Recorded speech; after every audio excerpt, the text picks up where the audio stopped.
The KMHS Sports Pregame is brought to you by Kimberly Spicer, Attorney at Law and CPA, HSI Land Development,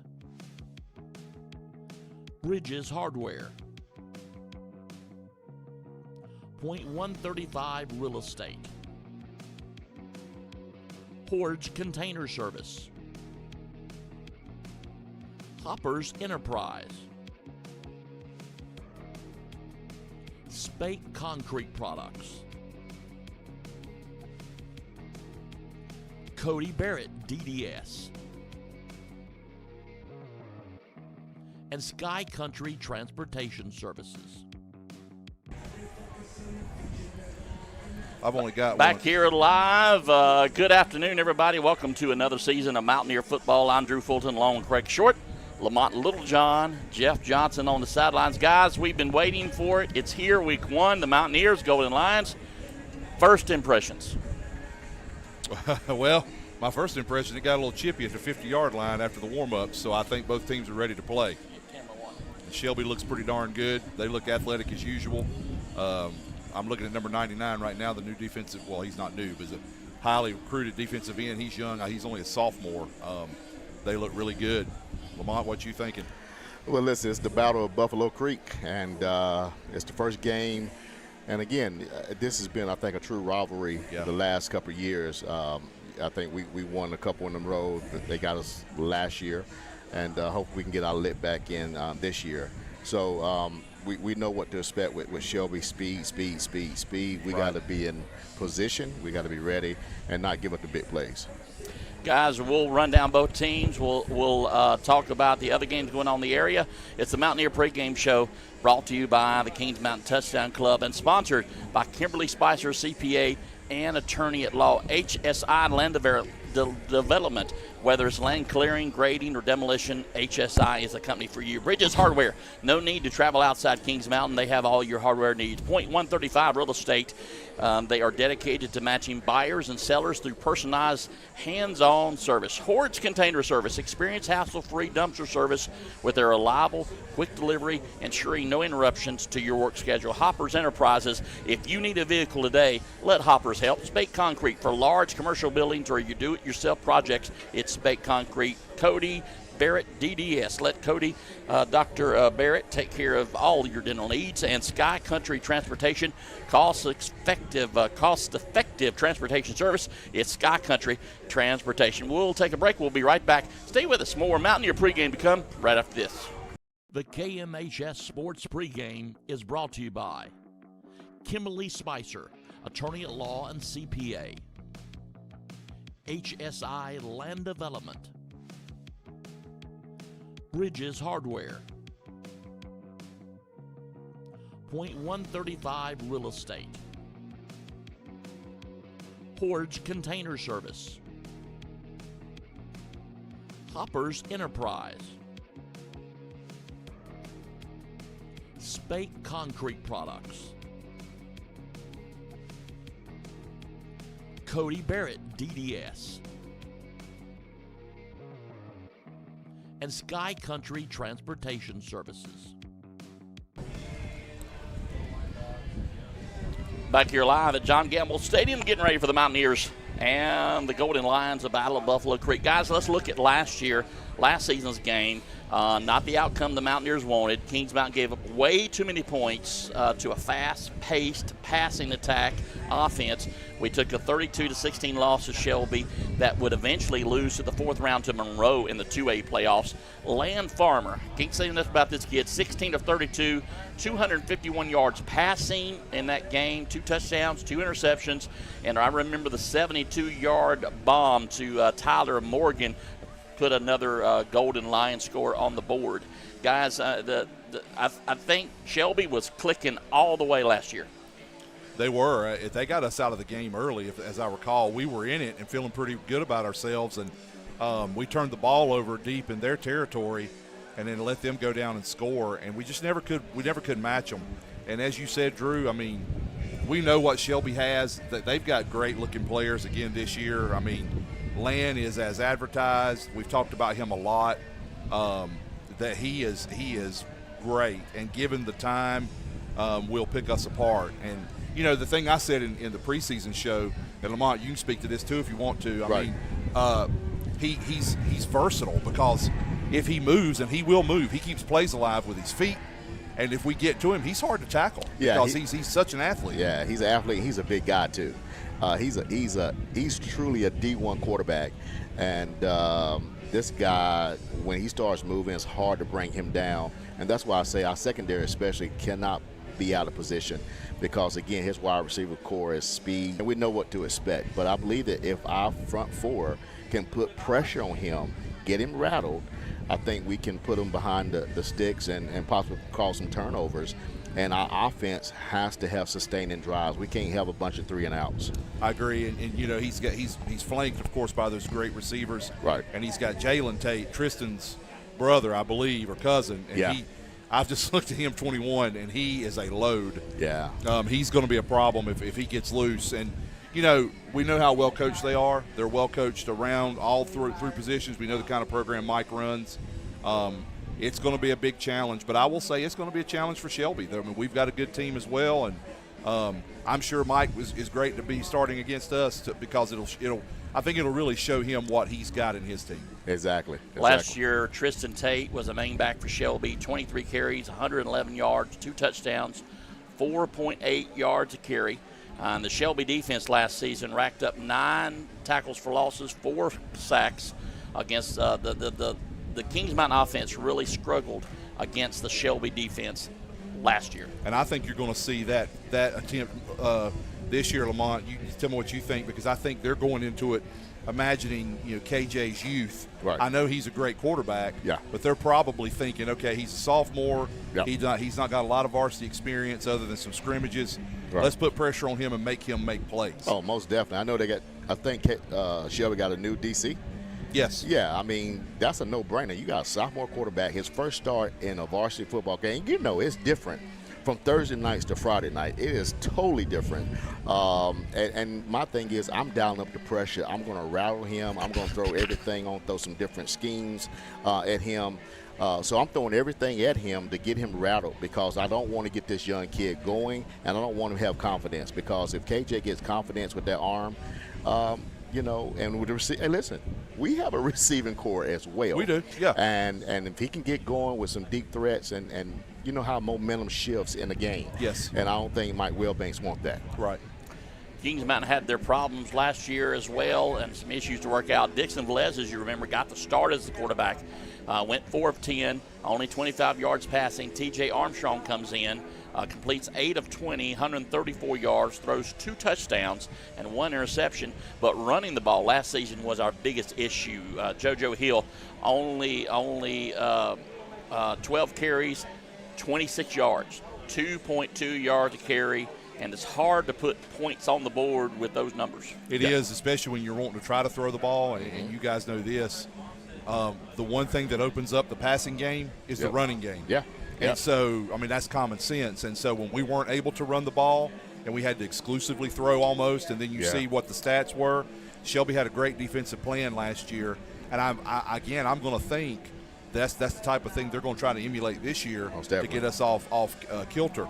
But if we can sustain some drives and chew up some yards on the ground, that is a quarterback's best friend. Exactly. Is a running game that can produce if it is a passing quarterback, because that opens up things for them. Most definitely. Let's talk, before we move on, let's talk about Shelby's new conference alignment. The Southern Piedmont 2A, 3A, 4A. Could we get some more A's in there somewhere? You got Cherryville coming in at the 2A team. Highland Tech is a 2A team. Bessemer City 3A. Lincolnton adds to the mix at 3A. Shelby 3A. West Lincoln 3A.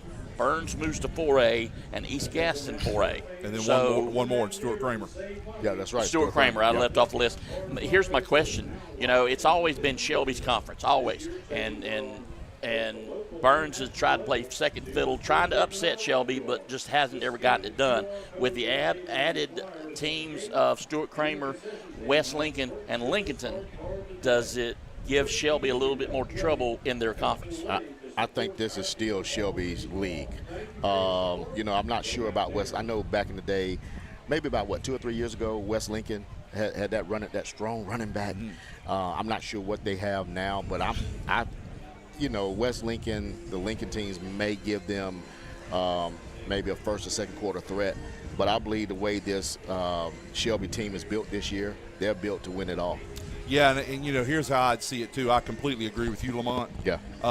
I think it helps Shelby overall because this is a stronger conference. Most definitely. Overall now by adding West Lincoln and Lincolnton. Most definitely. That really helps them. I think Lincolnton this year is probably one of the teams. I'd say they and Burns are the two teams that can challenge them because here's the thing about Burns.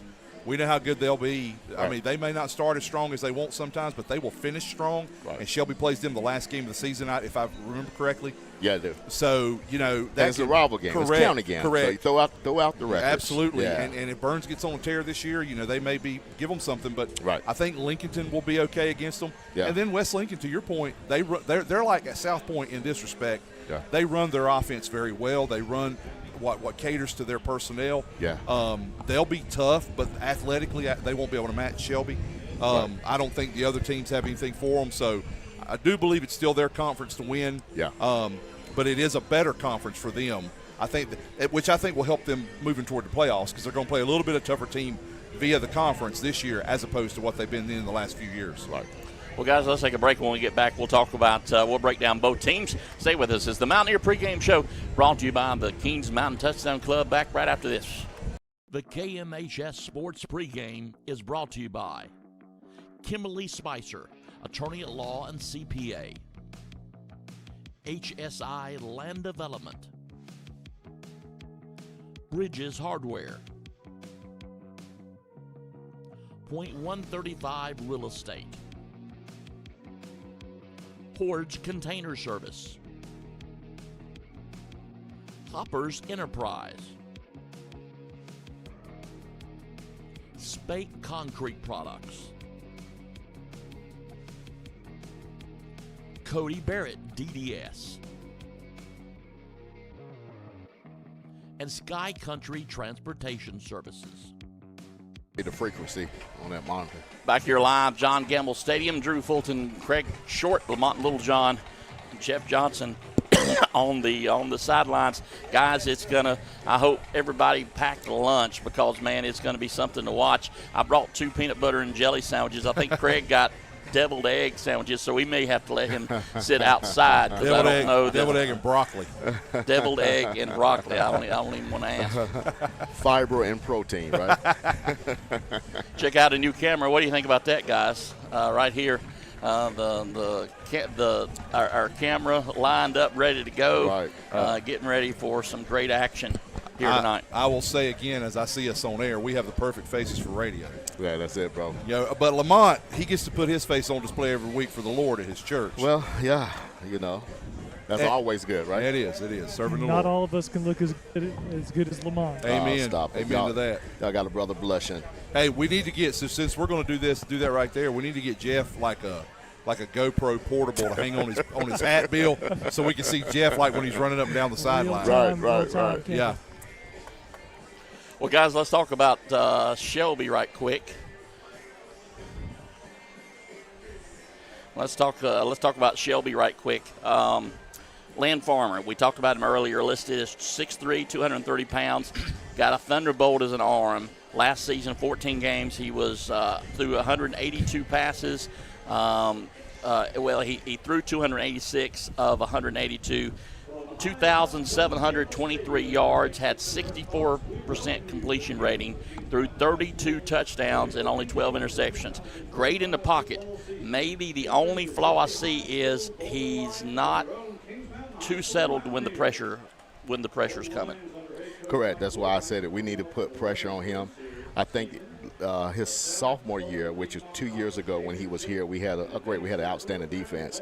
But you notice they put pressure on. And again, the kid still made plays as a sophomore with his legs. But I do believe that if we put pressure on him, you're not going to hold him down all night, but at least hopefully it can save us some drives, keep them out of the end zone.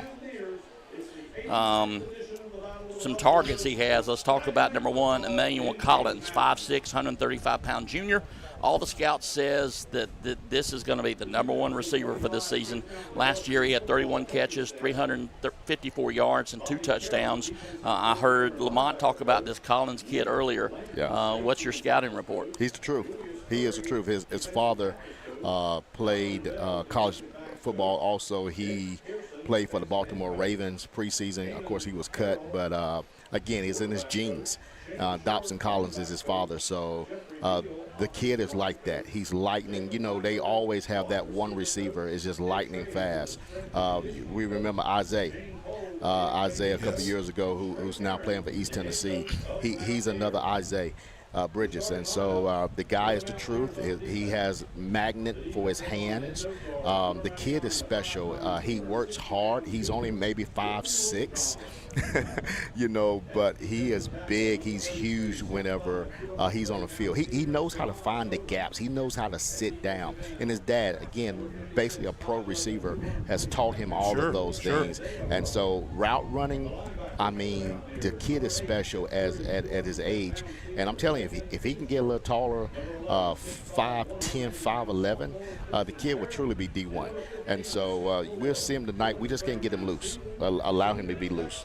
Another receiver in the 2 scrimmages I saw Shelby run, number 7 Calvin Ramseur got a lot of passes thrown his way. 5'11", 160-pound senior. He caught only 8 passes last year, but 85 yards for those passes. Another threat the Golden Lions have is number 3 J.J. Williams, 5'10", 140-pound junior. Caught 13 last year, 254 yards and 5 touchdowns. So Farmer is not short of targets. That he'll have tonight. No, not at all. The backfield from Shelby may look a little different. I don't know. Shelby has 2 main backs, number 12, Jaden Williams, and number 21, Jalen Tate. I hear both of them got banged up fairly well in the scrimmage. I do see number 1, Tate, down there warming up, so I'm assuming he's going to get the call, get the start. Yeah, 21 is here. Maybe he can go all the way. I don't know. I don't know how much of that. Jaden is not dressed out tonight. Okay. Jaden is not dressed out tonight, so it's going to be the Tate show. But we know his was it his brother? His brother Tristan. And we've had a dose of him the last 2 or 3 years. So yes, and I'm gonna tell you, he's bigger than his brother. He is a big running back, big physical. He's like that bruiser running back, whereas Tristan was more like that lightning. You have a lightning thunder type of backfield. Well, guys, let's take a break. When we get back, we'll talk about Kings Mountain. Stay with us. More of the Mountaineer pregame show right after this. The KMHS Sports Pregame is brought to you by Kimberly Spicer, attorney at law and CPA, HSI Land Development, Bridges Hardware, .135 Real Estate, Horge Container Service, Hoppers Enterprise, Spake Concrete Products, Cody Barrett DDS, and Sky Country Transportation Services. Sideline camera. Gotcha. Back here live at John Gamble Stadium, getting ready for the Mountaineers and Golden Lions. Let's take a look at the Mountaineers right now. Here with the team of Fulton Short, Little John and Johnson. Kind of sound like a law firm, maybe. I don't know. The Mountaineers, led by a new face at quarterback, number 12, KJ Bell, 6'4", 165-pound sophomore with college offers already. He's got a great arm, pretty good awareness, but he has yet to take a real snap in a varsity game. He's thrown over 1,000 yards in JV, completed 60 of his passes there, 20 touchdowns, only threw 4 interceptions. Is this going to be the quarterback of the future for the Mountaineers? Oh, without question, as long as he can stay healthy. And what I love about his longevity, you know, he'll be here 10th, 11th, and 12th grade. And I just believe every year he's only going to improve. We just got to make sure he stays healthy and continue to get better every single day. Let's talk about who he's going to throw the ball to. He's got several on the list. Number 15, we'll start with William Big Tex Vaughn, 6'4", 230-pound senior. Already has his bags packed for Boston College next year. 45 catches last year, 994 yards, 9 touchdowns. A very large target for Bell tonight. Maybe definitely the best, the tallest receiver on the field for either squad. Yeah, and I think he's going to draw lots of attention. I'm sure they've game planned to maybe double cover with a safety over top on the hash to try to help out. You know, the thing about that is if you do double cover, it pulls an extra defender away, so that could possibly open up something else for us. But, you know, even in games last year where teams tried to take Tex away, he still found a way to get open. And I do believe that's going to be critical tonight and all season.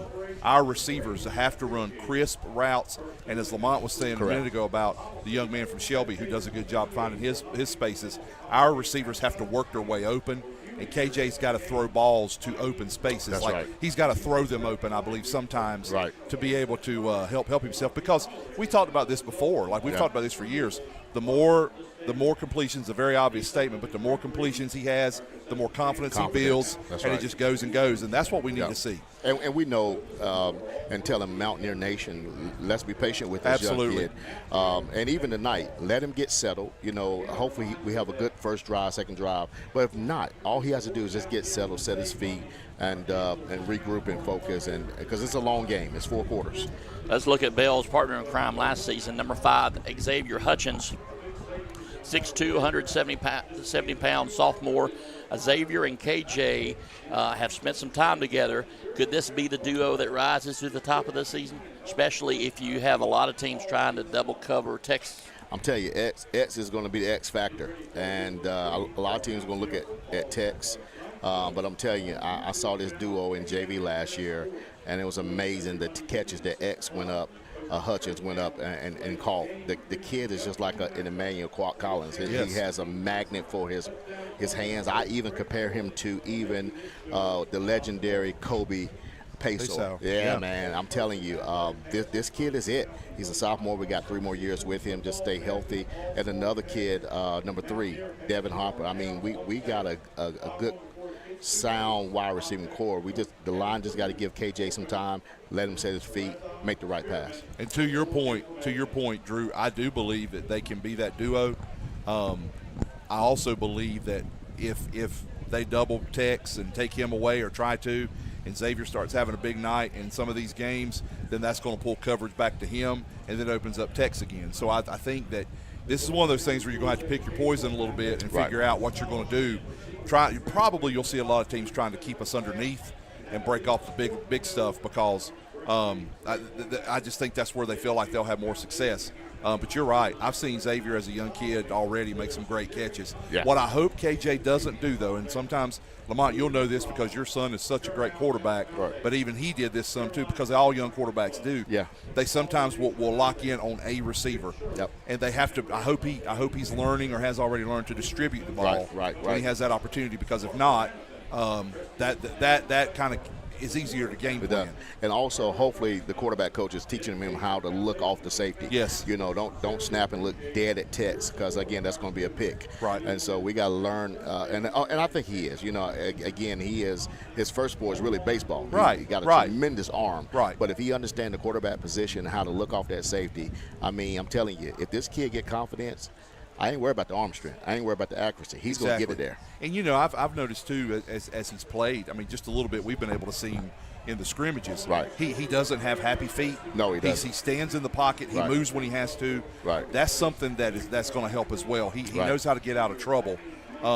What I don't want to do or see him do is hopefully he doesn't force things being young to try to make something happen. Right. Let's quickly talk about the backfield. Number 20, Jalen Dry, the main back from the Mountaineers, 6 foot, 175-pound senior from Northwest Cabarrus. Last season with the Trojans, 171 catches, over 1,300 yards, 15 touchdowns, averaged 146 yards a game. And, guys, once you get this young man started, he is a very difficult load to bring down. Oh, he's special. Most definitely. He's special. And I'll let Lamont speak after I say this. I've seen him already be like literally a shoestring tackle or one little grab away from breaking a big one 3 or 4 times just in some scrimmages. Yeah, most definitely. I saw him at the Jamboree. The kid is special. He can hit that hole, and he runs downhill. And he doesn't play with it. He doesn't have happy feet. He puts that foot in the ground. He goes. And so I think we're going to be very special at the running back position this year. Well, guys, let's take a break right quick. When we get back, we'll talk about some other games going on in the area, and we can't forget our favorite section. What would Coach Klein do? That's coming up. Stay with us. More of the Mountaineer pregame right after this. The KMHS Sports Pregame is brought to you by Kimberly Spicer, attorney at law and CPA, HSI Land Development, Bridges Hardware, .135 Real Estate, Porge Container Service, Hoppers Enterprise, Spake Concrete Products, Cody Barrett DDS, and Sky Country Transportation Services. Back here live at John Gamble Stadium, getting ready for the 104th meeting of the Mountaineers and the Golden Lions, the Battle of Buffalo Creek. What we got, about 18 minutes left before kickoff, so not too much time. Let's go ahead and move on to one of our favorite segments that at least you guys like. I don't know if everybody likes it or not. But I like the graphic. I like the Henry Winkler graphic. Do we have that again? We do. Yes, sir. This is my favorite part of it right here. Craig, I'm going to give you Kings Mountain. You're the head coach of the Mountaineers tonight. What do you do to come away 1-0 tonight? I think you just have to play your game, and you got to tell the guys that, yes, we know this is big. This is a big atmosphere. Yes, we're young. They're not going to give us credit because they don't think we're good enough. I'd play a lot on the lack of respect factor. And I just tell our defense that they're going to have to put us in position to get us the ball and then for our, and to execute, not to try not to give up big plays, get pressure on land. And I would tell our guys on offense, listen, play your game, settle down, and move the ball. We don't need to, you're probably not going to break a lot of big plays on Shelby. Let's be methodical. Let's move, and let's eat clock, and let's see where we are afterwards. And then let's come out of this game with a win. And it is a winnable game. And that's what I would keep preaching to them as we go in, building confidence. Give me your first call from scrimmage. My first call from scrimmage is probably going to be an off-tackle run with Dry, because I think that if we can do that, or Dyer, excuse me, I call him Dry. I think if we can open up the run or open up with a run and get some positive yardage, even a little quick screen to him or a little bubble route out of the backfield, I think that takes some of the pressure off KJ. Now, Lamont, I gave you Shelby, but since you're kind of over the Shelby area with the church and everything, you're the head coach right now. Yeah. Mike Wilbanks is at home. What do you do for the Golden Lions? Well, I'm telling the guys, we know who we are. We're Shelby. This is nothing new for us. What we're doing, competing for another ring and put another banner on the fence. And so we have senior leaders in key positions. And what we're going to do is we're going to play bully ball tonight. We're going to take advantage of Kings Mountain's youth. We're going to try to rattle the quarterback. We're going to try to pressure that secondary, who's very young on the defensive side. And so I'm just telling our guys, be true to who we are. We're Shelby. We're on a mission. This is the first step to December getting another ring. All right, first call from scrimmage. I'm doing something quick. Maybe a quick out to see how that defense of Kings Mountain shifts. So I'm hitting one of my receivers quick, and hopefully he can break something big. Well, guys, thank you so much. That we'll talk about some pregame, some other games going on in the area. Stay with us. There's more of the Mountaineer pregame show coming up right after this. The KMHS Sports Pregame is brought to you by Kimberly Spicer, attorney at law and CPA, HSI Land Development, Bridges Hardware, .135 Real Estate, Porge Container Service, Hoppers Enterprise, Spake Concrete Products, Cody Barrett DDS, and Sky Country Transportation Services. Back here live, John Gamble Stadium, getting ready for Kings Mountain at Shelby. Kickoff here in about 14 and a half minutes. Guys, let's talk about some of the other games going on in the area and some scores we'll be looking at for the Caldwell Banker Farm Bureau CNC Scrap Iron and Metal Scoreboard. Looking at the conference first in the Big South, Hunter Huss travels to T.C. Robinson. Now, I know it's hard to say because mountain schools, but T.C. Robinson's been playing better ball than they did when we played them. Yeah. Right. We know how athletic Huss usually is, and Roberson can show that they are, but I'm going to go with Huss. I think Huss will get a good win and start the season that way tonight. I'm with you. I think it's too much athleticism on Huss.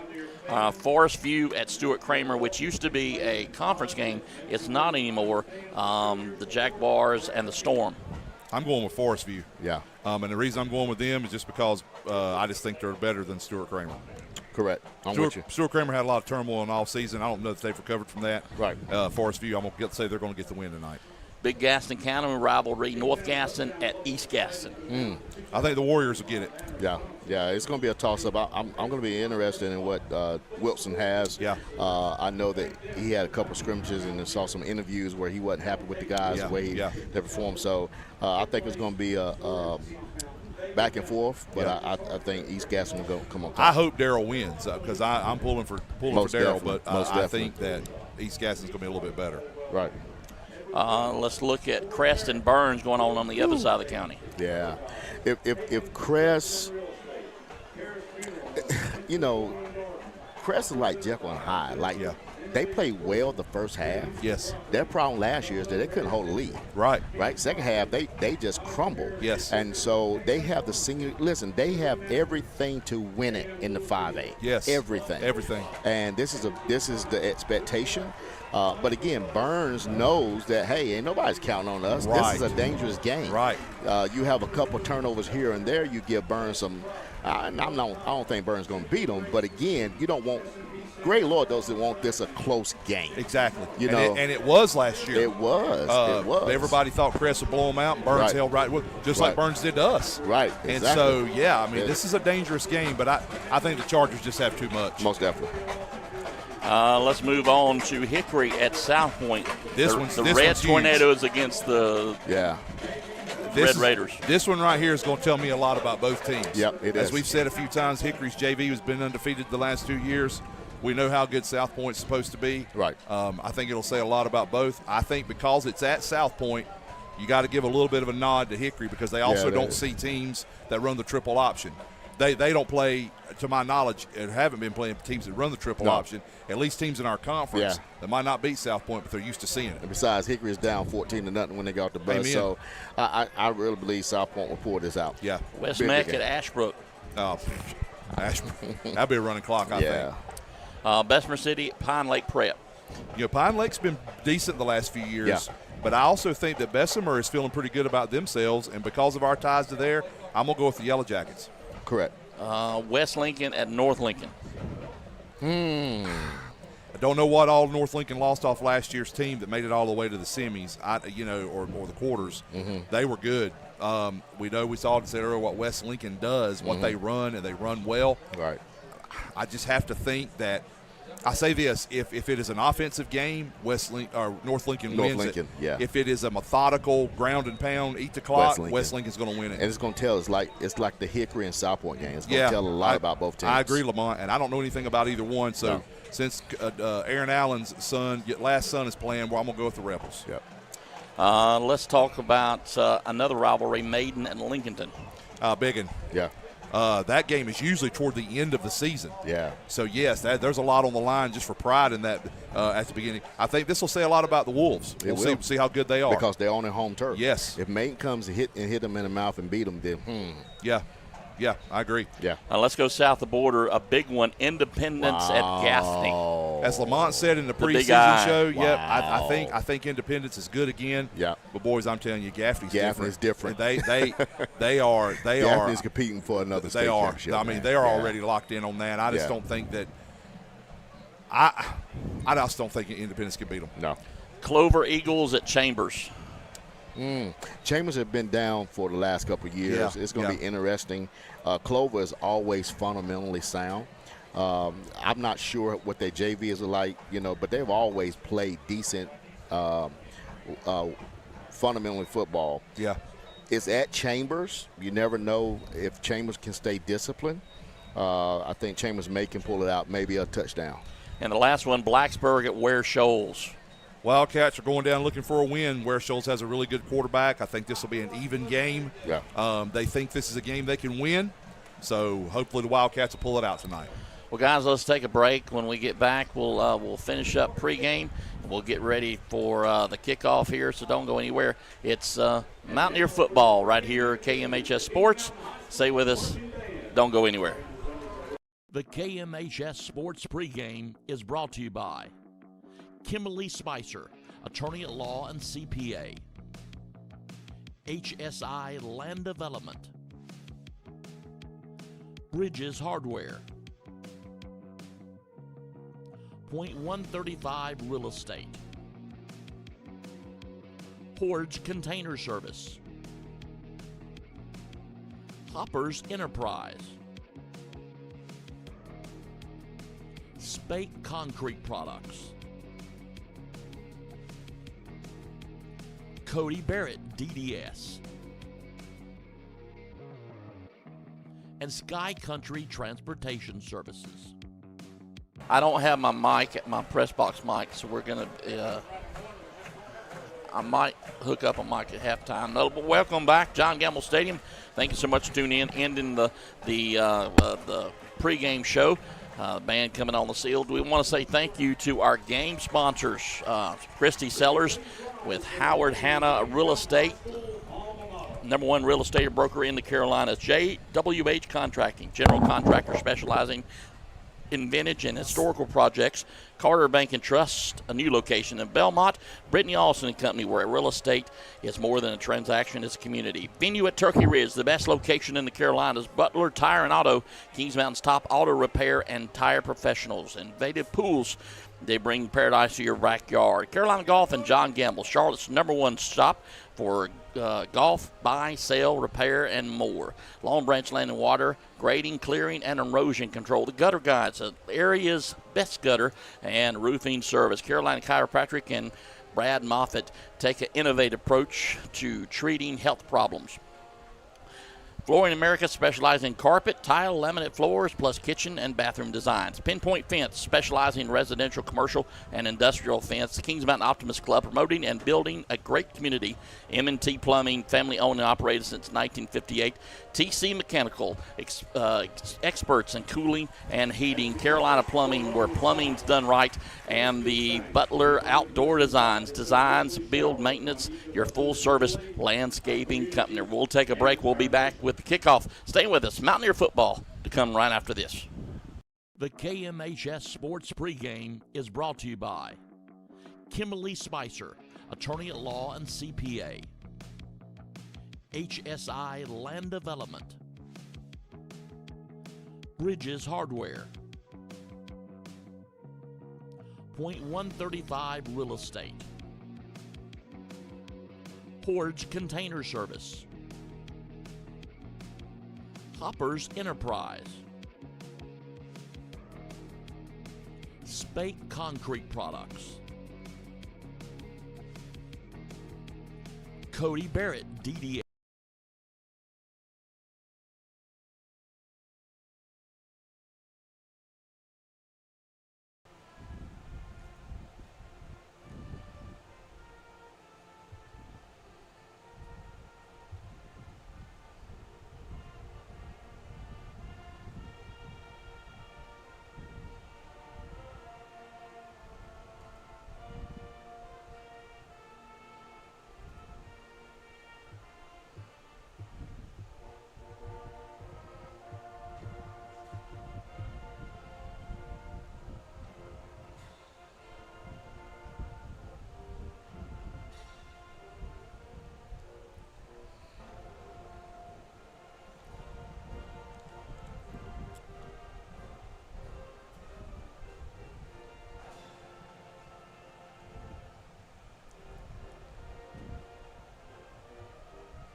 The marching Mountaineer band that we get ready for the kickoff of tonight's game. Let's check in on the sidelines.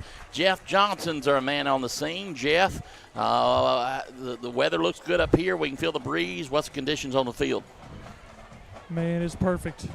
It is perfect. We got a nice breeze down here, as you say. I don't know if it's going to impact the game, but it's a little cooler than it's been. I think conditions are great for football.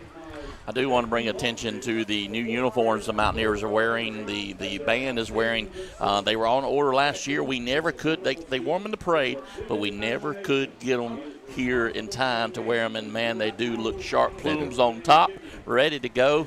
And we will feature the band at halftime. So make sure you stay with us, and you'll get to see the whole halftime show, plus the student games, which has become a big favorite for everybody.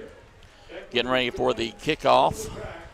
Captains tonight, Drew, are Deshaun Camp, number 6, Lathan Feemster, number 8, of course, William Vaughn Tex, number 15, and, of course, our big defensive tackle, number 33, Samaj Yodems. Captains for Shelby, number 65, Wyatt Curtis, of course, number 8, Land Farmer. And I think it was number 6. 56. I apologize. Dominic See, if Wood. you had my binoculars, you wouldn't what? have that problem. Or at least my glasses on. All right, let me get my spots on. We'll hit Lamont. Let's get ready to rock, man. I could have just waited until they shouted it to Jay before I said the captains.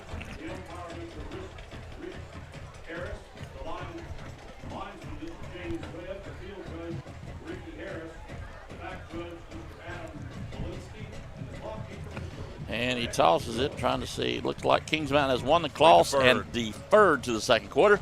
So Shelby will get the ball to open up things. We'll see the Mountaineer defense first. Officials for tonight.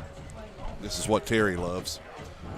Terry, referee is Chris Husky, umpires Rich Harris, linesman James Webb, field judge Ricky Harris, back judge Adam Mislinski. Probably didn't say that correct. And the clock operator is Bradley Willis. Those are our zebras tonight. Let's take a break. We'll get back here for the kickoff. Stay with us. Mountaineer football right after this.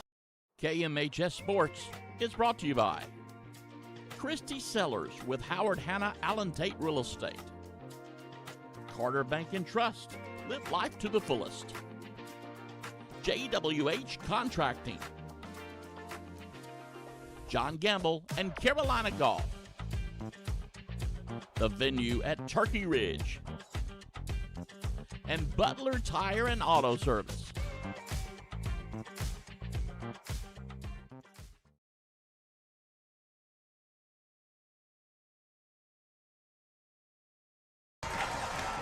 Mountaineers come onto the field, getting ready for the kickoff here tonight.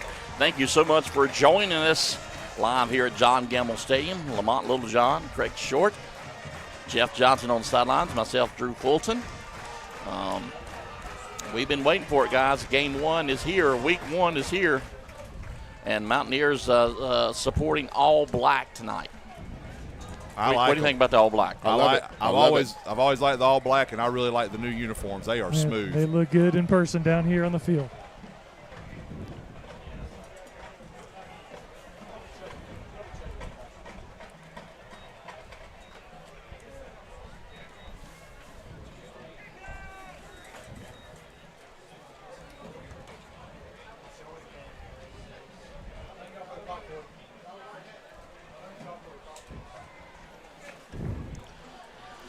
Kings Mountain will have the opening kickoff. They defer to the second half. Vance Johnson getting ready to do the kickoff. I can hear the student section from here. They're definitely ready to play.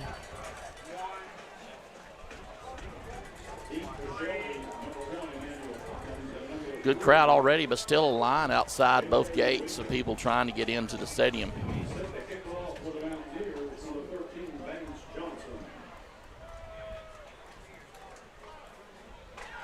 Vance has been a big asset to the program the last 2 years.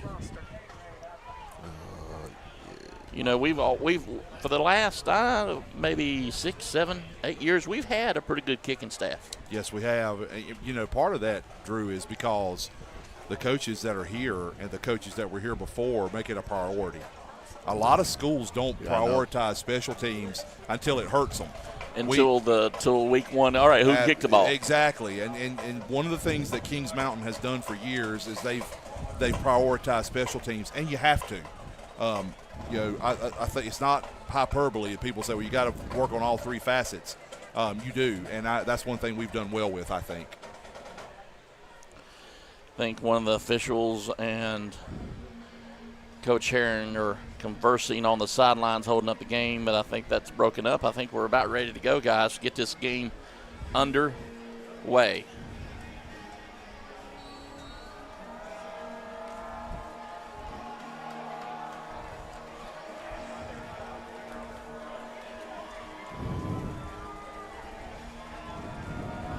Vance Johnson gets ready, kicks it off, kicks it deep. Good kick. Yeah. He'll field it around the 1 yard line, across the 5, coming up to the 10 on the left side. He'll make a cut, but the Mountaineers will stop him before he gets to the 20. Great tackle by Christian Jarrett and Kavion Byers, a freshman there too. Great coverage, man. You saw that as folks were going down the field. Lamont, I was real impressed how they stayed in their lanes right there all the way down. Most definitely. That's what you always hold your breath with Shelby, because you know they are a team of big plays. And I'm so excited that they stayed in the lanes and was able to make a fundamentally We've given tackle. up some bad big plays. We have, Jeff, and that was what I was going to point out. So great coverage. First and 10 from the 18. Farmer in shotgun. He's going to throw a little quick out pass. Number 3 is the receiver. He'll get brought around, take out our chain crew. That was my first play. J.J. Williams. That was my first Lamont, play. I was just about to say that. I really was. Like you've been talking to Mike Wilbanks. Yeah, that was the first play. And it looks like we have broken the chains. I don't know. Can they put that back together? If not, they're going to have to go get the old set. The old set, but you also, as long as you can use the box. Yeah, they just bend it. But they're good to go.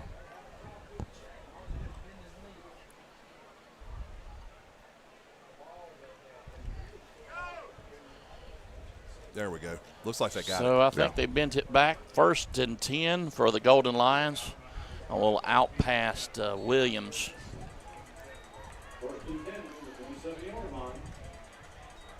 Farmer hands off right up the middle, but he's going to get met really quick by number 11. That's Jarrett for the Mountaineers. Wrapped up. Sorry, Drew. Feemster's there, too. They filled the hole very quickly. Most definitely. Little G-trap for Shelby pulling around. I mean, it was a good-looking play, but we filled that up pretty quick, Lamont. And these kids are not small. That's 6'3" and 6'5". Yeah. At linebacker. So I'm telling you. So Shelby tested waters up the middle. No go for the Lions. It's a good throwing down right here, so I'm anxious to see what Mike calls. 2nd and 9 for the Lions. He's going to drop back again, empty backfield. He's on the run. The Mountaineers are giving him pressure. He throws it away. He does get a receiver. But he's not a legal receiver. That's the illegal touch. Yeah. They got the flag. Exactly. So flag on the play. So that'll be a loss of down because it's illegal touching. Pressure on Farmer. Yeah. Good job. Odoms, man, Samaj was right where he needed to be. Yeah.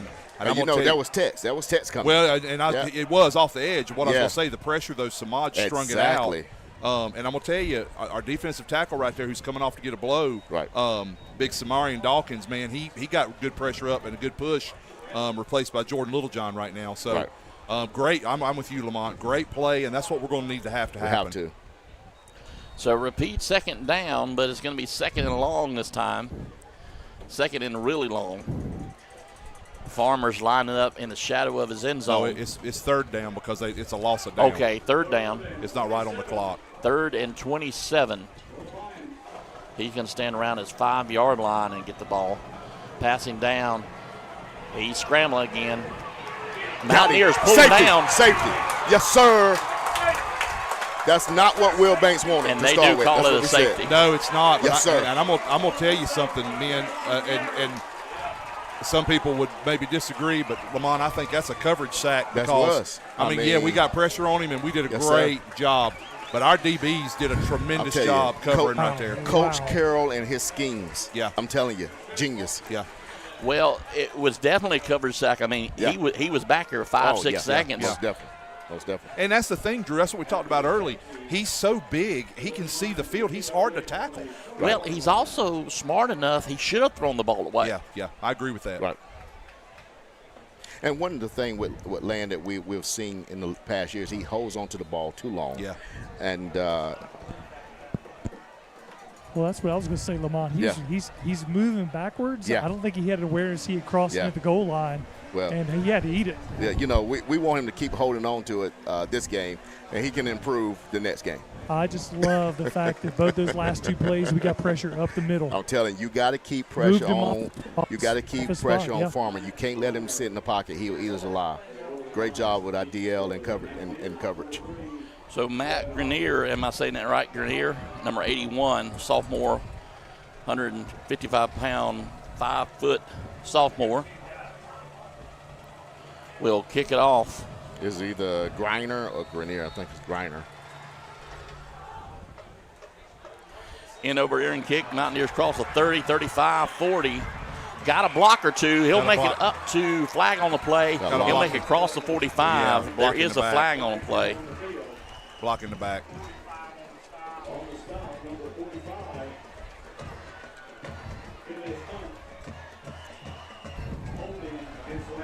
Oh, holding. I thought it was blocking Holding the back. was the call, so it'll back them up. That's one of the things we cannot do. We cannot shoot ourselves in the foot. So that was a positive return. We was close. We've been close. We've been right at what, 45? Yeah, 42. Yeah. So the Mountaineer offense will come back on the come on the field for the first time in their new black and gold uniforms. KJ Bell.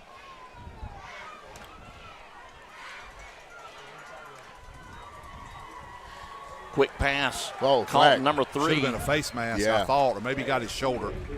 Almost up He to the was close. 40. Hopper on the catch. Hopper was the one that returned that kick too, and that's going to really help with the way he's moving right there.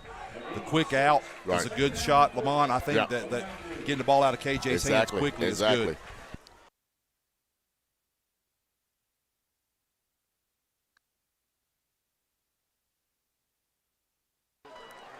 Back here. Oh, we fumbled and got it back. Okay, good. No.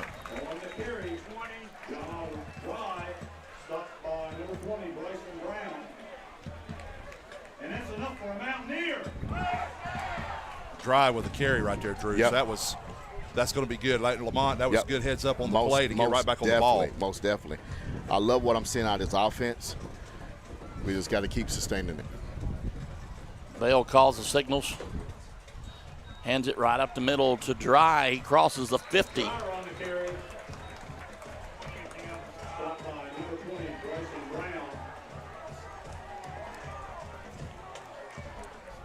Pick up of maybe 5, so 2nd and 5. I want our fans to watch that defensive end from Shelby up at the top of the screen right now. Number 99. Number 99, Tyson Yep. Williams. He is a major player. He's already getting some looks from some D1 prospect or schools. P4s. Yeah, P4s. Yeah. He's a sophomore, 6'6", 220. Yeah, tough. Back to throw, a little out pass. He'll cross the 50, but won't get much nice. further. They're going to give him maybe a yard carry. Yeah, that's so nice. it'll be 3rd and 4. Nice, Jules Brooks, good close out. And that's probably they gave him a yard, but that's a gift because I think he really got back to the line of scrimmage. So 3rd and 4. And we're kind of in no man's land right here with. Right. So I'm sure that if we don't convert, it'd be a good place to punt. Right. Because we can maybe pin them. We got Tets. Watch Tets. He's lined up. He's a receiver to the top. Yeah. Got trips And we'll in here. see if they double look, him. Look like they one-on-one. I would go No, back they're playing shoulder. man. Yep. Bale back to throw.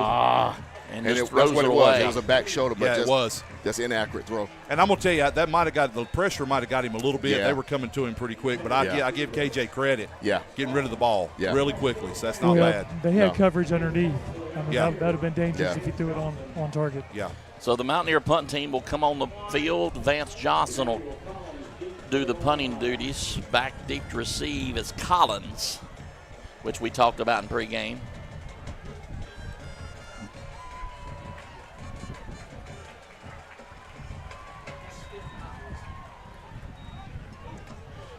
Almost gets blocked. Oh. And it's going to take a bad, and he's still throwing it. I don't understand why there wasn't any penalty flags thrown on Shelby right there.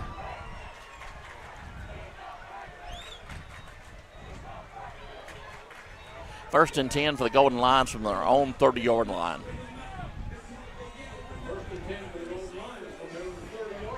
Not a great punt for the Mountaineers. It looks like they let way too many people in the backfield and gotten Vance Johnson's face. I was surprised he got the ball off. Yeah, they got in there pressure pretty good. Part of that, I think, is what we're seeing is the timing of the snap. Great snap, but we just need a little more velocity if we can get it back there to Vance a little more quickly. Just taking a little too long to develop. Farmer once again hands off left side, trying to get up to the 40-yard line. He'll cross the 40 to the 41. That's enough for a first down. Student body left. Yeah.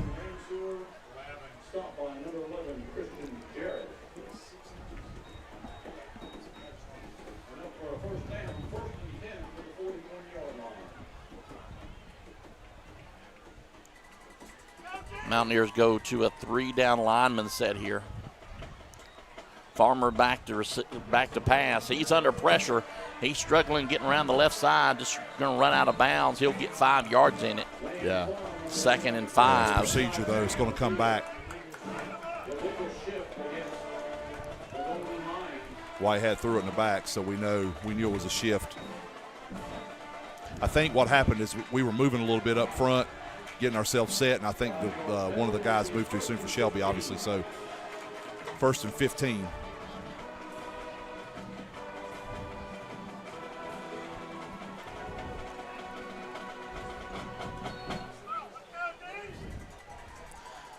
So 1st and 15 for Shelby.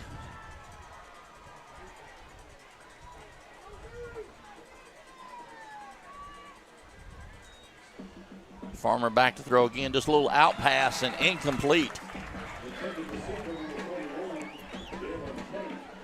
Tate, the intended receiver, just got thrown behind him. Well, part of that too, Drew, he was rushed in that throw a tiny bit. We got some pressure, even with a 3-man rush right there. Made him step up and throw off his heels.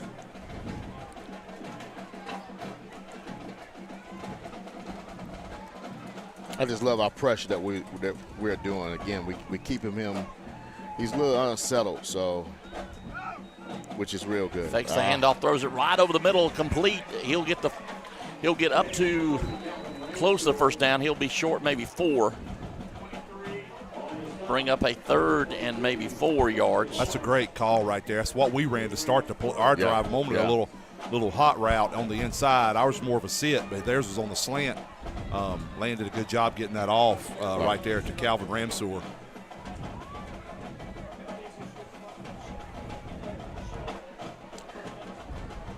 We got trips left, and we got a single receiver into the boundary up top.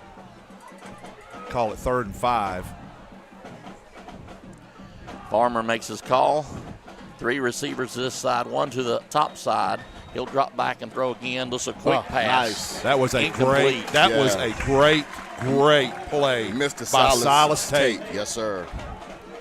A tremendous play by Silas. Again, a sophomore. So see, Shelby's like we were. It looks like they're going to send on a punt too. Yeah. It's no man's land right here, so let's do field position. That's a great call. Mike's a brilliant coach. I mean, he's not taking a chance right here. Why would you do that? Not even halfway through the first quarter. Right. So, and he knows we have the momentum as well. Sure. So the Mountaineers will send Hutchins and Branch back deep to receive.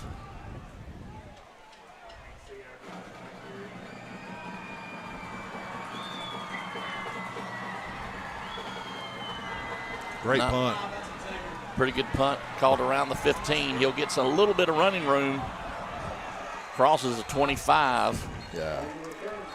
Great Kings tackle. Mountain will take over 1st and 10 from around the 27-yard line. Noah Gartner on the play. Gartner's a great player for Shelby. Number 10, he stands out. He was great last year too. Just a talented defender. Most definitely. First and 10 for the Mountaineers from their own 27-yard line.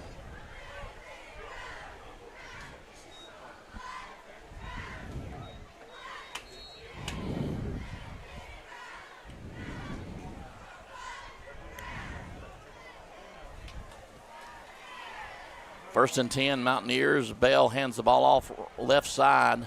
That's Dry. Still on his feet up across the 30. Look at Mr. Tex. Let me tell you, men, why that was such a good run. And I wish we had replay. Yeah. Why that was such a good run is Shelby did a tremendous job stringing that thing out down the line like they're supposed to. And Dry stuck his foot in the ground and wedged his way up in between a hole that was not there, yeah, exactly. and gained 4 yards. That is a tremendous run. That's an experienced running back. That's what I told you I love about him. He puts It's also his a foot in the strong ground. running back. Yes, it is, Drew. That's a good point. Man in motion. Bell drops back. Quick pass right outside. Good play. He's nowhere to go. He'll lose those 4 yards. Way and to bring come up up. 3rd and 10. Kahari Corey, a senior. They're only going to give him a 2-yard loss, so it'll be 3rd and 8. Now the thing that'll happen here, if we can make this work, if we keep looking like we're going to throw some of these short little dumps and Right, quicks, and hit 'em up top. Yep. we'll get them up top. And I believe that's what Coach is doing. Yeah. He's baiting them. Yeah. It's all about playing some chess here now. Tex goes to the far side. Hutchins to this near side. Trips to this near side.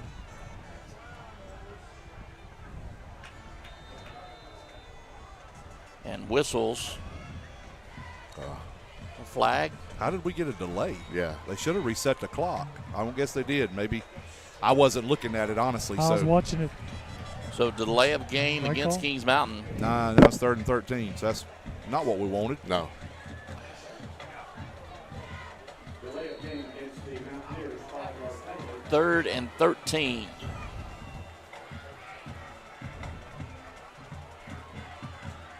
Bell back to receive. He's got a little bit of pressure. Throws a long ball, and it's intercepted by the Golden Lions right at the 45-yard line. That came out weird. So- like it floated on him. That's It about did. as good as a punt. Yeah. It did, and Yeah, I'm going to it's tell not you bad. what KJ's going to see on film probably Yeah. is if he throws that ball to the hash Yep. and he's got a little more zip on it, that's a completion. Yeah, yeah. It drifted on him and it looked like it drifted Right. toward the numbers, and Right. that just like you said, it's all right. I mean, Right. we probably going to have to punt, so we're going to have to Yeah. punt, so we'll be all right. Yeah. And what I want KJ, I know he's young, but I want him to keep his composure. Right. And that's what Coach is talking to him right now. Keep your composure. Don't slam the helmet on the ground. Keep your composure. You got a long time.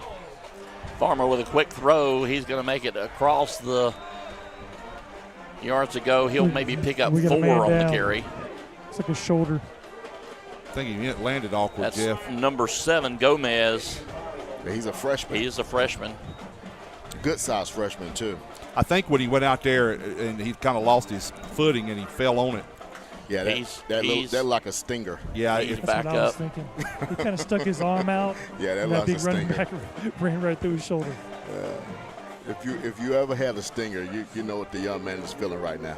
I'm hoping that's all it is. And Yeah, it's me just, too. I mean, he doesn't. He looks like that's the way with him carrying it like that. Yeah. But I don't think he'd been moving it like that, like he's doing now. If he didn't, hopefully it's nothing with his shoulder. Yeah.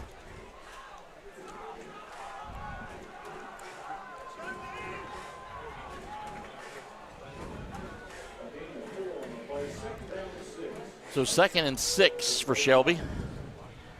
4:05 to go here in this first quarter. Still 2-0. Been field position game.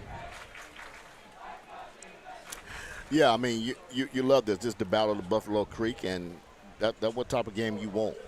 It's really who's going to continue to play good defense and not give up good plays.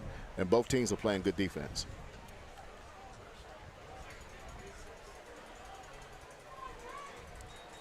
Farmer with a quick handoff right up the middle. Just a little bit of running room. He'll get maybe 2 or 3 of the yards. Still be 3rd and short. 3rd and 3.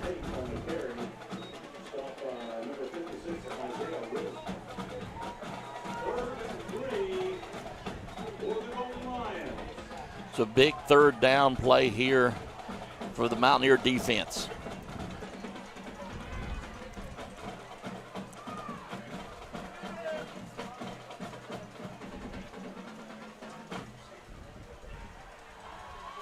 Farmer with the handoff right up the middle, but he's met Big quickly. Big stop. Big stop by the Mountaineers, and they'll drive him back. He'll lose 2 or 3 yards. That is a great play. Tate just had nowhere to go. Led by number 99. I don't know this kid. I would claim him as my cousin. Jordan Littlejohn. He passed me in the hall of the field house yesterday. Yeah. That is a very large individual. Yeah, listen, I claim him. That's my cousin. It's pronounced Joran? Is it? Jordan. Jordan. But I like the last name Littlejohn. I'm telling you. You do. Yeah, that's my cousin. Hutchinson Branch back deep to receive for the Mountaineers. And we'll get another chance to look at the Mountaineer offense. You know what, man? Quick whistles. You guys might disagree with me when I say this. I almost am surprised at that call, that he tried to run it up in the middle. Yeah. Where they seem like they've had success is on the edge stretching. Right. Jeff, what did you see down there? Here's what I think. I think they were thinking if they picked up a yard or two, they were going to be on our side of the 50. They would have gone for it. Yeah. Good call, Jeff. Really good punt. Hutchins, the ball carrier, 20, 25, 30. Tuck that ball. Tuck that ball. He still got his up to across the 40-yard line to about the 42. Yeah. I'll tell you that it puts me so much in mind of Kobe. So after the run back, not a big difference from where the ball was. 1st and 10, 42-yard line. Mountaineers get another shot at it. Bell will get his offense back out and see if we can put together, 1 or 2 plays together. A little bit of momentum just to kind of keep going. Yeah, agreed. If we can sustain this, go into the second quarter, and even put some points on the board, I think that's going to do a lot for our confidence. Yes, and that's what we need. I mean, and I think we can get that, Lamont. Yeah. Just a little. Yeah. We have actually run some good plays on offense, and we just need to sustain them right here. Right. Straight up the middle. We weren't set. No. And flags on the play. You know as well as I know. Well, let's score on Shelby now while they're down, because we know they're going to put points on the board eventually. So here's the issue, and this is a point of reference this year. KJ had his mouthpiece out on that play. Yeah. So he's got to come out for a play because that's an equipment violation. So technically no play? No, it's a play. It can't. Well, he blew it dead, so no. Okay. Yes, the line judge up top stopped it. But like I said, that's the correct call. I mean, he can't, you can't do that. They're watching, knee pads being covered, shoulder pads, back pads, and the mouthpieces. So Gomez goes in. He was the gentleman that was on the ground earlier. Yeah, they the knew Golden what was Lions coming were ready with for him. KJ out. Nowhere for Dry to go. Stop by Brady Devine. 2 yards, so 2nd and 12. And Bell should be able to go back in here.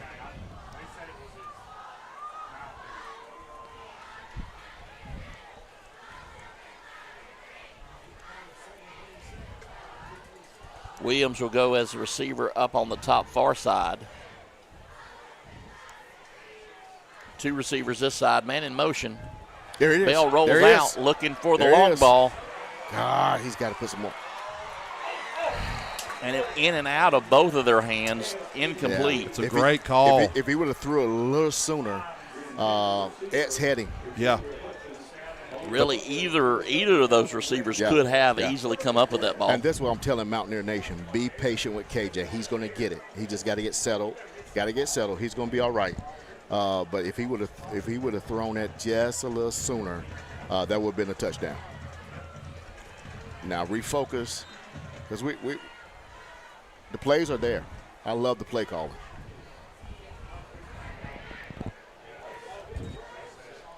So 3rd and 12.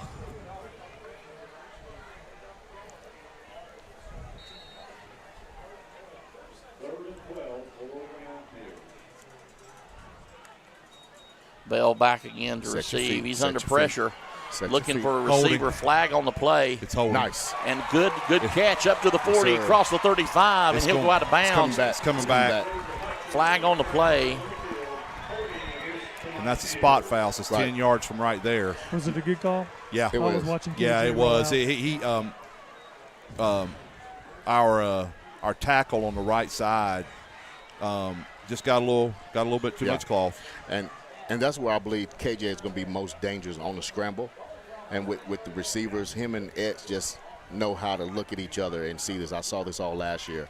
But that hurts coming back because that would have been a momentum builder. Yeah.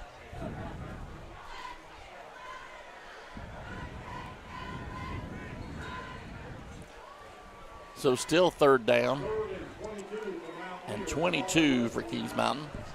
What you want to try here, I mean, I'm going to be Captain Obvious. You want to hopefully get a little bit of yardage, Yeah. thinking that you're going to be punting. So if you can just get a little more clearance here, Yeah. that'll help. Straight up the middle. Smart Dry call. on the carry up to the 35.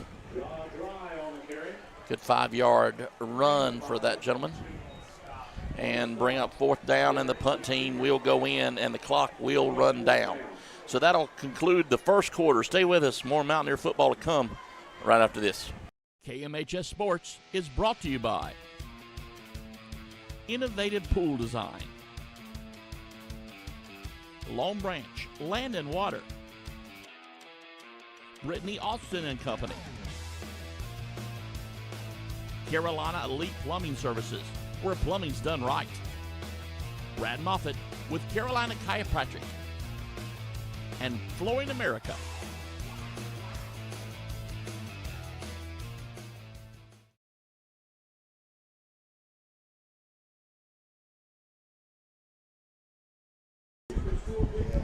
Back here live at John Gamble Stadium, getting ready for the second quarter of action. Thank you so much for joining us, no matter if you are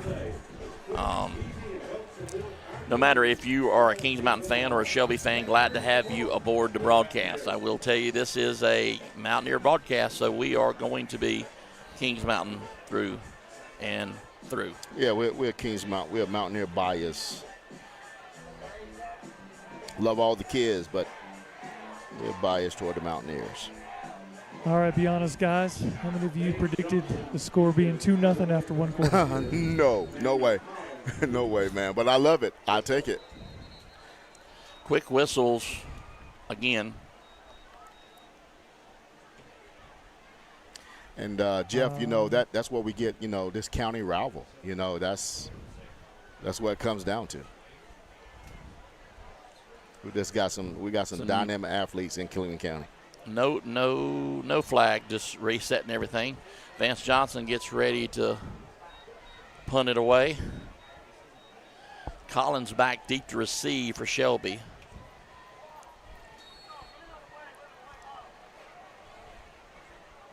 Stay with us at halftime for our big halftime show. We'll feature the marching Mountaineers. Kick was away, and it is a boomer all the way to the 20. He's trying to get up 25, 30-yard line. Oh, and gets upended around the 32, 33-yard line. Shelby will take over 1st and 10 from there, about midways in their own territory.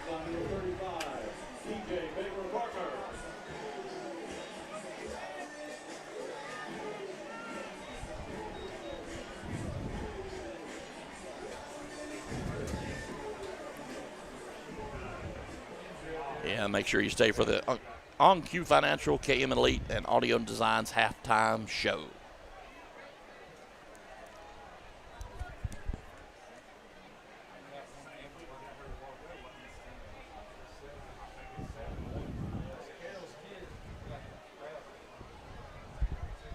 Another Mountaineer down on the field. Can't quite get his number yet, but they're attending to him.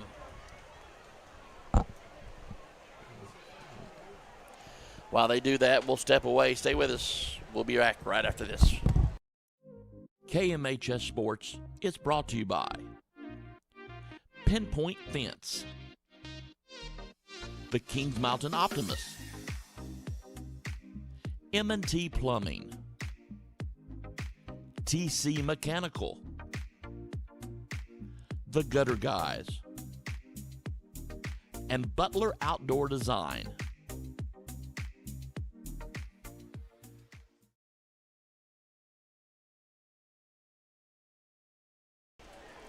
Live here at John Gamble Stadium, they're still attending to the young man on the field. It is a Mountaineer player, but we have not yet been able to see exactly who it is. I think they're about to help him up once they've.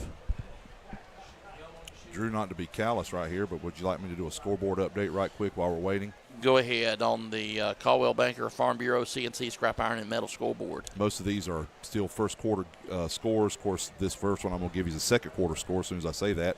Hickory's up 7-6 over South Point in the second quarter. Crest and Burns are reporting no score. West Lincoln is up 8-7 in the first quarter. We've got North Gaston 7, East Gaston nothing. Number 7. Stuart Kramer, that's Antonio again. Yeah. That same side. Yeah. Stuart Kramer's up 13-0 over Forest View. Lincoln is down 8-6 to Maiden. Ashbrook and West Meck aren't reporting a score, and of course we've got 2-0. East Lincoln, South Iredale 0-0. Newton Conover, Alexander Central 0-0. No score in the Bessemer City Pine Lake Prep. No score in the Blacksburg game, Cherryville game. Chase is up 6-0 over Polk County. No score with Huss and Roberson. East Rutherford's up 8-0 over Cherryville, and that's the update. That was dry. No, it was dry on the carry, or excuse me, Tate on the carry. Yeah. That was number 7, Antonio Gomez, the freshman that was down earlier with a shoulder, same shoulder. Yeah. They've helped him off, and so we'll have to get Jeff to keep us abreast of that injury. He's holding that right arm. 2nd and 9 for Shelby. Drops back, looks for a receiver. That's a great coverage. They're coming up by Christian.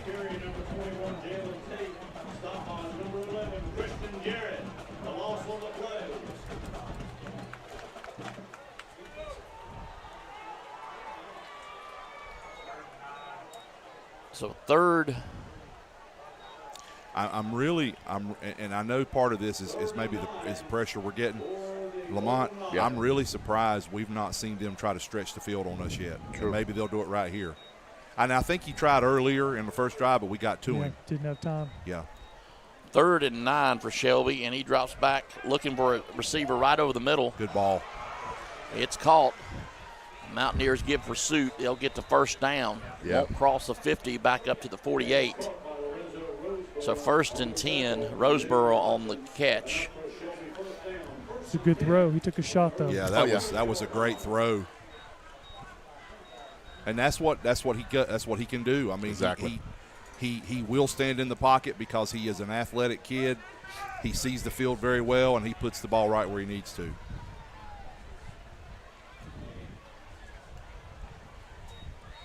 Farmer once again looking for a receiver right over the middle.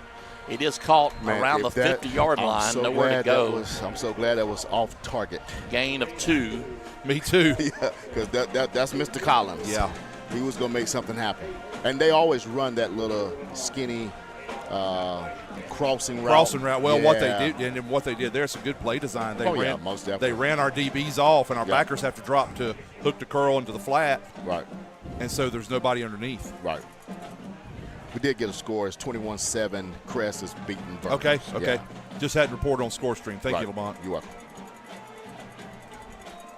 Farmer empty backfield looking for a receiver. He's There under you go. pressure. They're going to bring him down, and he'll lose. Fumble. Oh, was They he? called They're him going to down. call him down. Yeah, He was was down. He was They're going down. to call him down. Again, great game plan, keeping pressure on Farmer. Yeah. We know that when he's not pressured, and I think that's why he's a little inaccurate. That's normally Well, not of course, him of because, course. again, not settled, rattled a little bit. That's what we want to keep him. I'm going to tell you, probably aside from next week when they play Crest, Shelby's not going to see another defensive line like this. No.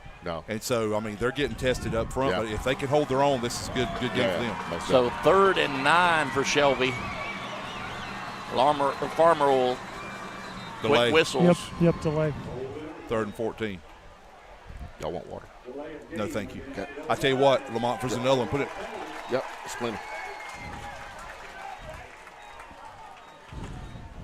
So flag on Shelby. It'll back them up 5. That's what the doctor ordered. Still 3rd down, 3rd and about 14.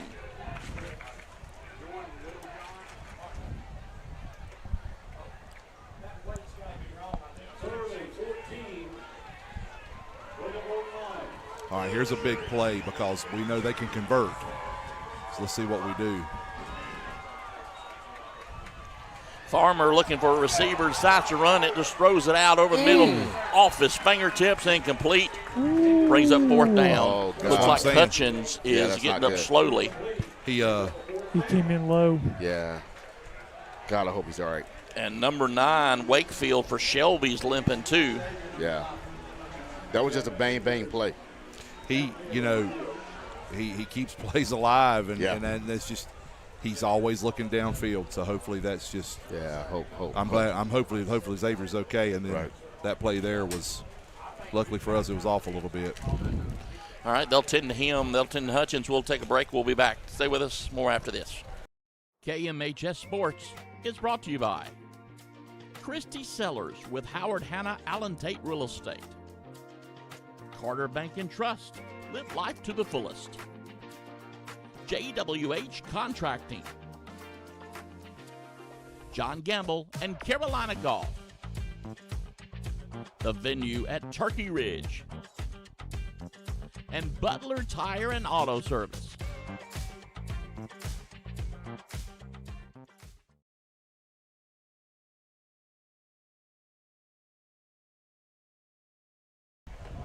Back here, Mountaineer Nation. They're still tending to Hutchins. They've just helped him up off the field. Appears to be his, did you say his hip? Yeah. Got to shake it off. He's going to be all right. We need a medical tent down there, like Yeah. the big guys have. Yeah. Right. So 4th and 14 for Shelby. Drew, to your point, I'm actually surprised we don't have a medical tent, or more Right. schools don't do that, Right. like they do in the college and pro level. We got a tent. We do. That's a nice one too. This Adidas stuff is nice. It is. The broadcast team needs a few things. Like Diet Sun Drops. Yes, I got plenty of those. I got a cooler right behind me. Good punt for Shelby. It's going to hit and take a Kings Mountain bounce. So Kings Mountain will take over about the 27, 28-yard line. 1st and 10. The Mountaineer offense will roll back out. That was a big ask, wasn't it? Oh, no, you good, bro.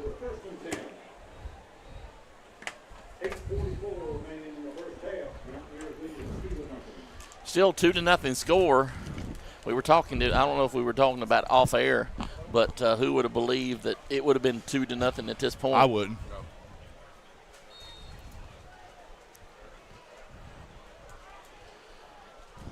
Mountaineers have been able to move the ball a little bit, but not really put a big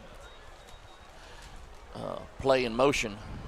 Man, And he is still moving his legs. I'm telling you, Dry on the carry. the big defensive end, Williams, was right there. I mean, he held the end, and instead, my man Dry, instead of going into him, he cut back inside and made something. I mean, it's just he is a good runner so far. I mean, I'm seeing a lot of good things from him. And number 18 for Shelby's Grady, down. Yeah, Grady Nodine is down. Hope he's all right. You just hate these kids going down the first game. You Yeah. just hope they're not too serious. They're working on his leg. So we'll step away. Stay with us. More Mountaineer football right after this. KMHS Sports is brought to you by Pinpoint Fence, the Kings Mountain Optimist, M&T Plumbing, TC Mechanical, The Gutter Guys, and Butler Outdoor Design.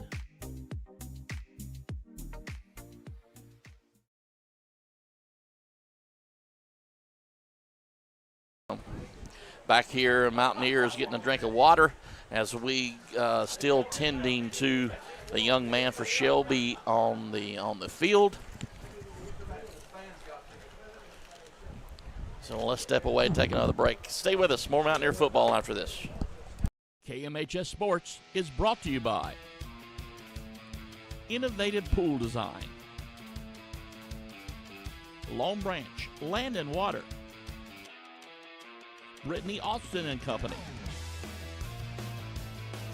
Carolina Elite Plumbing Services, where plumbing's done right, Brad Moffitt with Carolina Chiropractic, and Flooring America.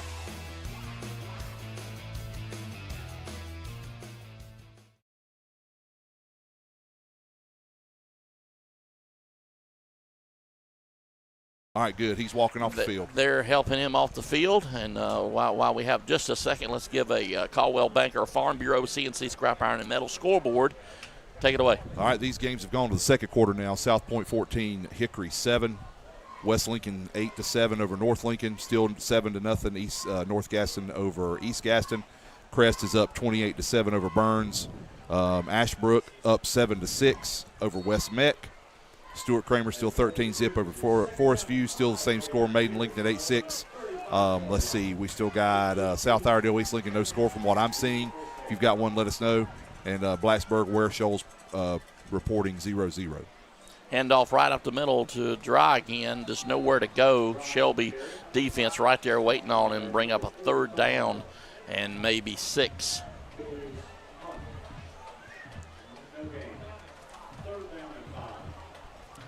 Well, they're going to say he got back to the line of scrimmage. It's 3rd and 5.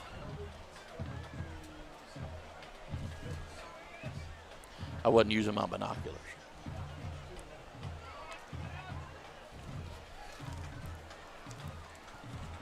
Back to pass, quick right out. Trying to get across the 40, and they're going to run him out of bounds around the 40-yard line. Be close. Depends on the spot, Jeff. Where's it look like he's going to be? It's hard to see from right here. Half a yard short. They got to punt it. Half a yard? They got to punt it. Whoa, that's a bad mark. Yeah, I thought so too, based on what you're saying. I think the coaches are arguing that fact. Oh. We're going for it. Yeah, we're going for it. We're going to try to draw them off, maybe. I think so too. Yeah. Play clock's going to be. Play clock down to 10. They got a heavy set in. They got Samaj. Mike's calling timeout. And timeout called. So timeout. Shelby will take it. We'll take one too. Stay with us. More Mountaineer football right after this. KMHS Sports is brought to you by Innovative Pool Design, Long Branch Land and Water, Brittany Austin and Company, Carolina Elite Plumbing Services, where plumbing's done right, Brad Moffitt with Carolina Chiropractic, and Flooring America.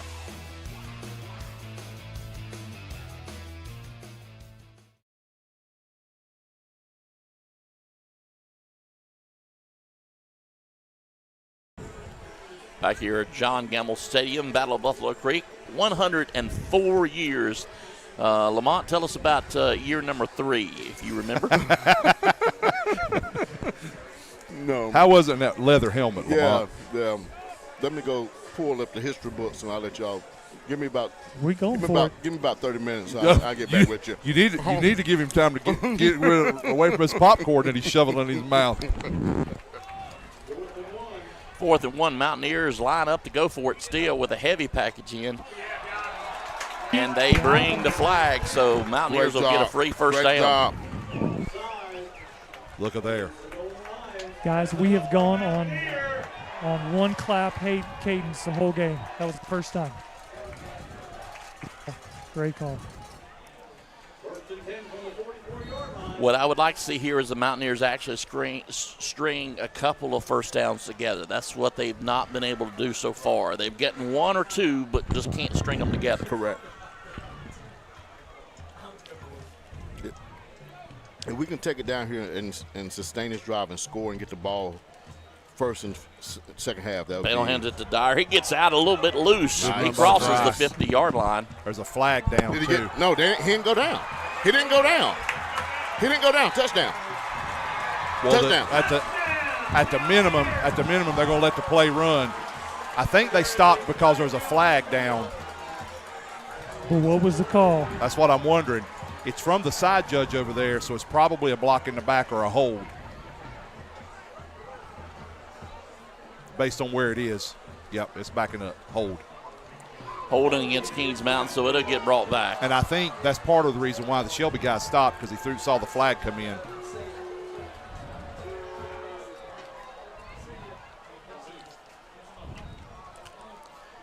So this is what stopped Mountaineer progress in the first quarter when we got the big hold call. Hey, I do want to say this, though. We got a little dose of his speed right there once he got loose. Yes, sir. I mean, you saw what he has. Well, that's the first play. The Mountaineers have run him to the outside. Yes. They've always run up the middle. So once he missed a block or two, I mean, he was hard to pull down. Yeah. And I'm sure we'll come back to that play. First and about 13 for Kings Mountain.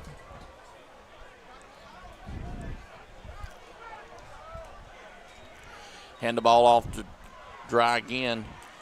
A little fancy footwork, not too much to gain.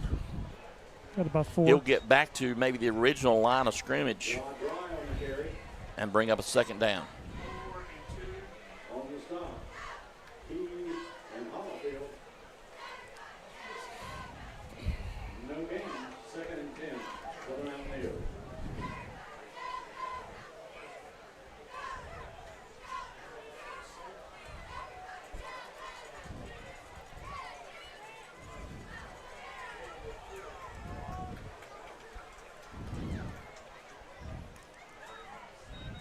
Second down, quick pass.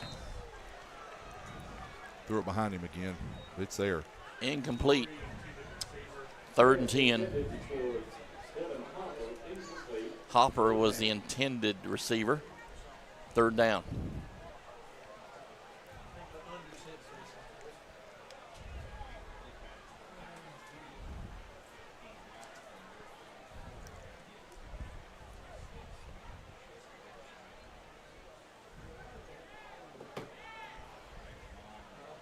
Guys, I do like the fact that we have a new plan in place to call in place. It's getting in a lot quicker. Timeout. And timeout, Kings Mountain. They'll take one. We'll take one. Stay with us. More Mountaineer football to come right after this. KMHS Sports is brought to you by Pinpoint Fence, the Kings Mountain Optimist, M&T Plumbing, TC Mechanical, The Gutter Guys, and Butler Outdoor Design.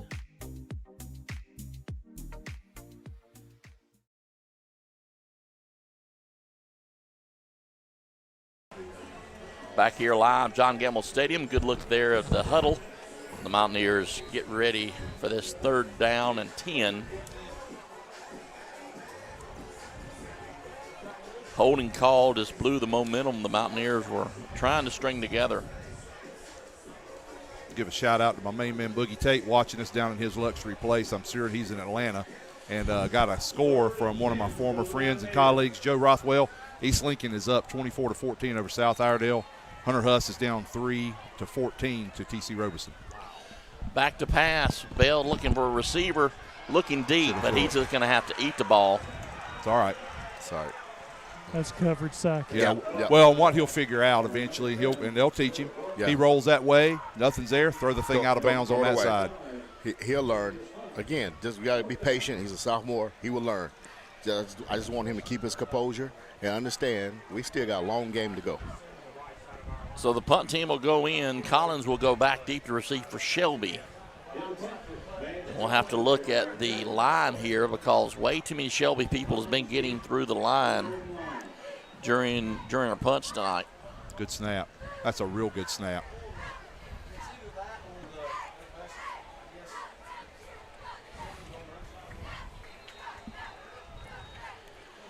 So Shelby will take away 1st and 10 from the 38 after it goes out of bounds.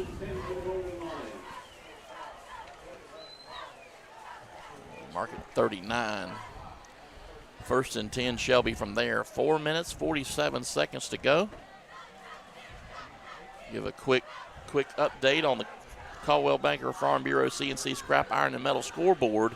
Crest is now up 35-7 over Burns, and here's another one I wanted to report. Lincoln Charter in their first ever football game is up 36-6 over Highland Tech at the half. The mighty Highland Tech. Yeah. As a program, if you have to play somebody on your first game, Absolutely. Highland Tech would not be a bad choice. No, it wouldn't. And I'll tell you, like we talked about, we talked about in the preseason show, Mike Bias. I don't know if he's coaching Lincoln Charter, but I think he is the at least the athletic director. He could be coaching them. So that's a seasoned, accomplished coach there. Stuart Kramer up 13-0 over Forest View. So there's one we didn't have a moment ago. I got that. Freedom is up 27-0 over Patton. AC Reynolds is down to Brevard. That's a little bit of a surprise. Brevard's up 22-7. North Gaston, East Gaston 7-7. I'm going down through Max Preps now. So my score stream here. Hey, listen to this one. Gaffney and Independence are tied in the second quarter at 14. Wow. Bandy's is up 10-0 over St. Stephen's. That was important to us because we play Bandy's in a couple of weeks. Next home game, 3 weeks. Polk County's now up 7-6 over Chase. Well, 2 weeks. 2 weeks, yes, sir. So Farmer bring out the offense, 1st and 10. Right, he'll drop back looking for a receiver over the middle. Bam. And he's got one. Mountaineers giving chase. They're going to pull him down before he gets there. So no touchdown, but all the way down to the 5-yard line. I knew it. And that's what I kept waiting on, too, to stretch the field like that. I mean, it was obviously going to happen. And there it went. Lincoln is now up over Maiden 14-8. Mr. Collins. Then North Lincoln's over West Lincoln 14-8. So 1st and goal from the 5-yard line for Farmer and the Lions. Doing Wildcat now.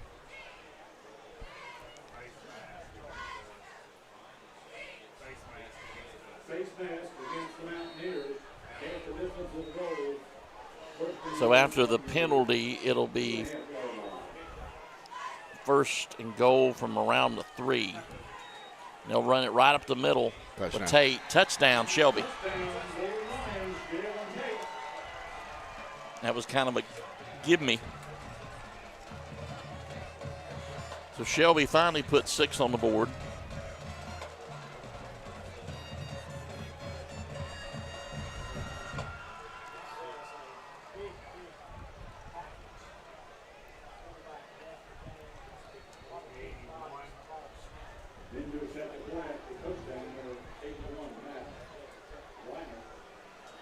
Matt Griner in to tip the extra point for Shelby.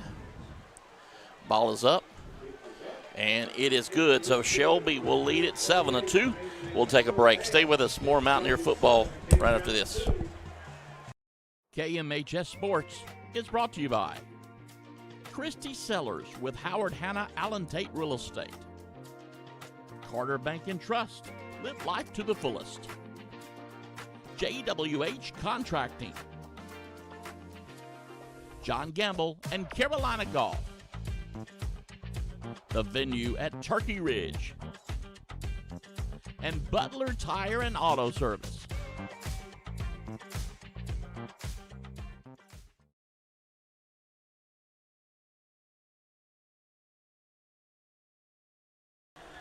Back here, John Gamble Stadium. Shelby put 7 on the board, so 7-2. It's a baseball score at this point.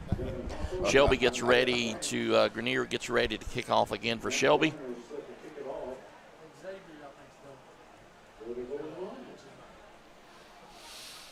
Back deep to receive for Kings Mountain is Hopper and Branch. Hutchins still on the sidelines. We'll try to get an update on him at halftime. When I say that, I mean, Jeff, you get an update on him at halftime. Yeah, we're not coming down there, Jeff. You do it for us. You are welcome to come down.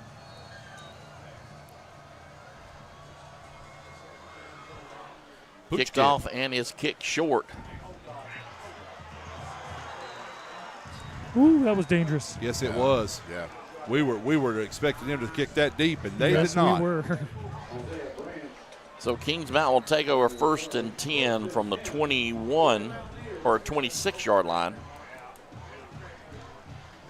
And their offense will come back out.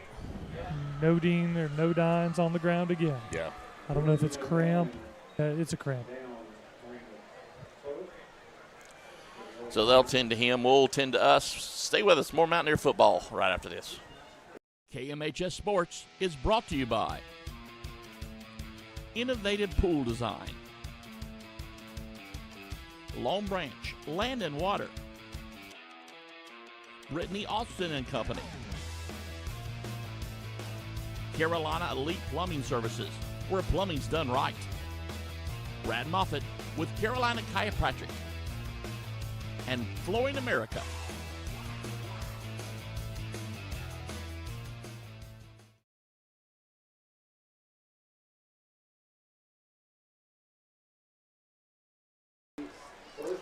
Back here, and Mountaineers take over 1st and 10. Bell calls the signals, puts a man in motion. Real quick pass out to the flats, 25, trying to get it up to the 30-yard line. That was a good block by Tex, but Shelby did a good job closing that, even after some good blocks on the outside. 2-yard gain. Is that one of those passes where get it to him and let's see if he can make a man See what miss? can happen. Yeah, see what can happen. They'll call it 2nd and 9.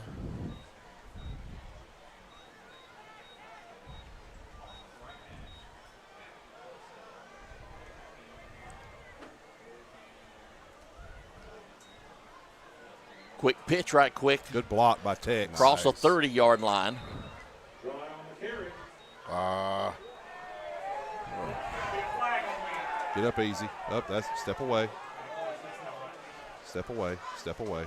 And we've got a Mountaineer down. Yeah. Lineman, number 75. So that's Dawkins. Junior, 6'1", 285 junior. Cramping. And he's got a cramp, so we'll take a cramp break. Let's be back right after this. Stay with us. KMHS Sports is brought to you by Pinpoint Fence, the Kings Mountain Optimist, M&T Plumbing, TC Mechanical, The Gutter Guys, and Butler Outdoor Design.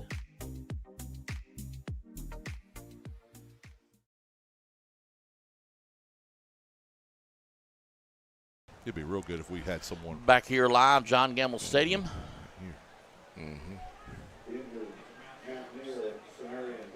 Dawkins will come out, grab some Mount Olive pickle juice, and we'll see that gentleman. I would assume here shortly. 3rd and about, we'll call it 4 for the Mountaineers. Shout out to my man, Coach Jones, watching us down in Smyrna, South Carolina. Little quick throw out to Tex. He's going to do some dancing. Still on his feet. Still on his feet. Crossing up through the 40-yard line. He'll pick up the 1st down. He was down. He was down. And we've got another Mountaineer on. I think he's got a cramp too. Yeah, it's a cramp too. Someone go buy a bunch of pickles, Yeah. pickle juice, halftime, send it to the team. So this next break brought to you by Mount Olive Pickles. We'll take a break. We'll be right back right after this. KMHS Sports is brought to you by Innovative Pool Design, Long Branch Land and Water, Brittany Austin and Company, Carolina Elite Plumbing Services, where plumbing's done right, Brad Moffitt with Carolina Chiropractic, and Flooring America.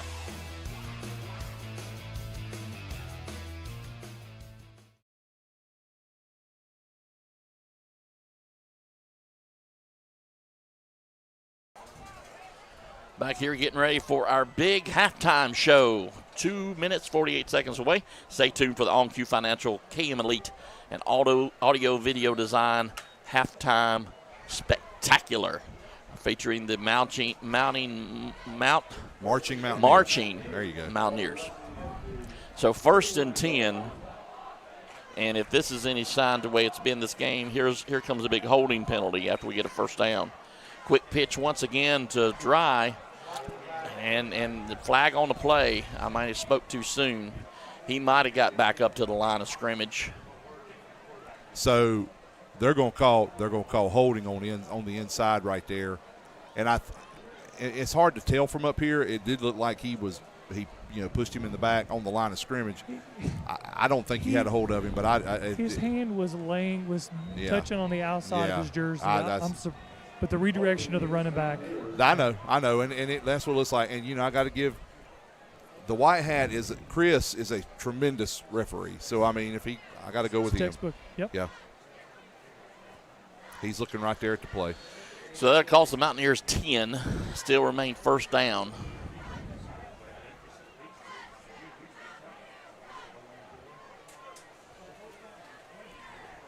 Trips to the near side. Back to throw is Bell, looking for his man. He throws it finally.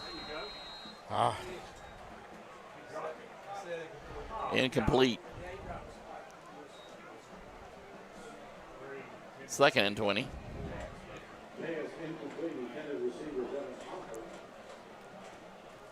Bell had a little bit of pressure on him, but he did. Time to make the play. Yeah, and Drew, to that point, I mean, he moved the pocket. He shifted to his left, kept his feet moving, and kept looking downfield. I mean, that's what he has to do, and that's a great sign from a young quarterback. Most definitely.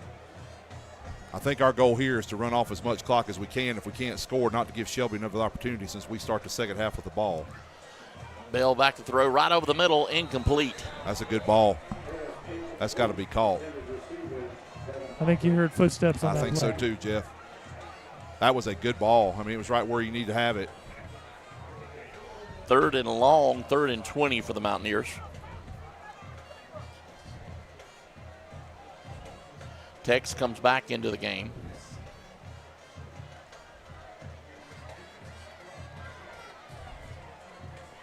Got to give credit to Sam Bryson on the right side, the right tackle. He's doing really well against Tyson Williams, who is a freak athlete at defensive end. Right. I think for the most part, the pocket's been clean. I mean, KJ's had time to throw. He's had to move a little. Quick whistles. Timeout. Timeout, Kings Mountain. Kings Mountain will take their final timeout, and we will take one too. Stay with us. More Mountaineer football right after this. KMHS Sports is brought to you by Innovative Pool Design, Long Branch Land and Water, Brittany Austin and Company, Carolina Elite Plumbing Services, where plumbing's done right, Brad Moffitt with Carolina Chiropractic, and Flooring America.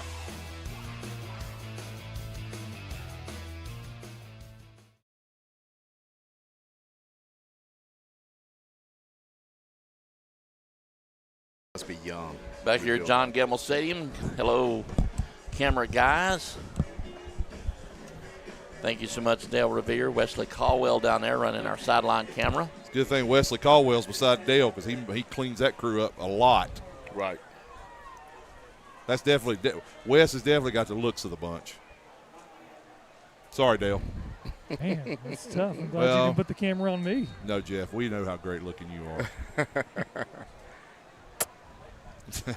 All right, 3rd and 20 for Kings Mountain. Just get some yardage here and no incomplete pass. Let's just move the ball. Let's run some time down, punt the ball, and get out of here. Back to throw. Bell throws it down the field.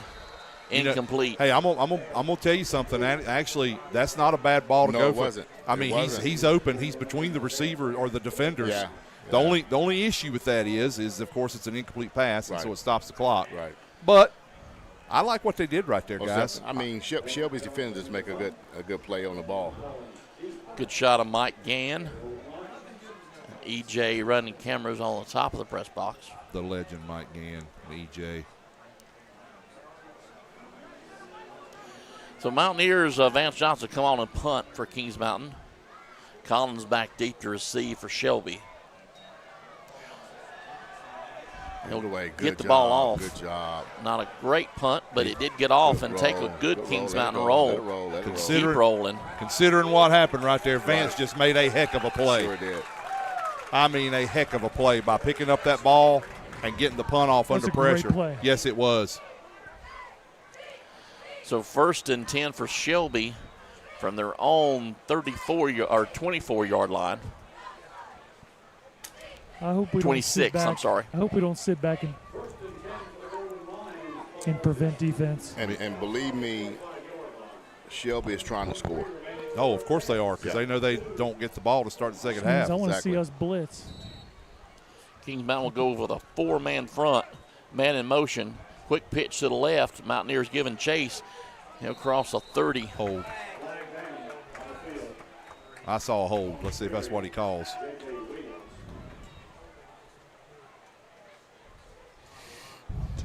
Guys, comment on this. When you see the plays that are stretching out, a long play like that, are you going to see more holding? You do if as the running back's getting farther out there, because the linemen, as the defenders are changing direction to try to get the play. A lot of times, Jeff, they get outside the framework. So holding is the call against Shelby, so they'll back him up. Still 1st down.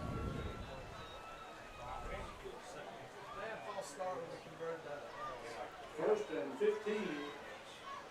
Over the line.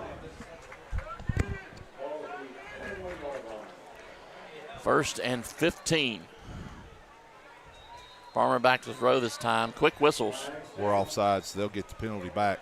It wasn't a 5-yard penalty. I mean, it looks like that because it was a spot foul. Yeah, that's right. So our offsides will now make it 1st and 10. Offsides against Kings Mountain.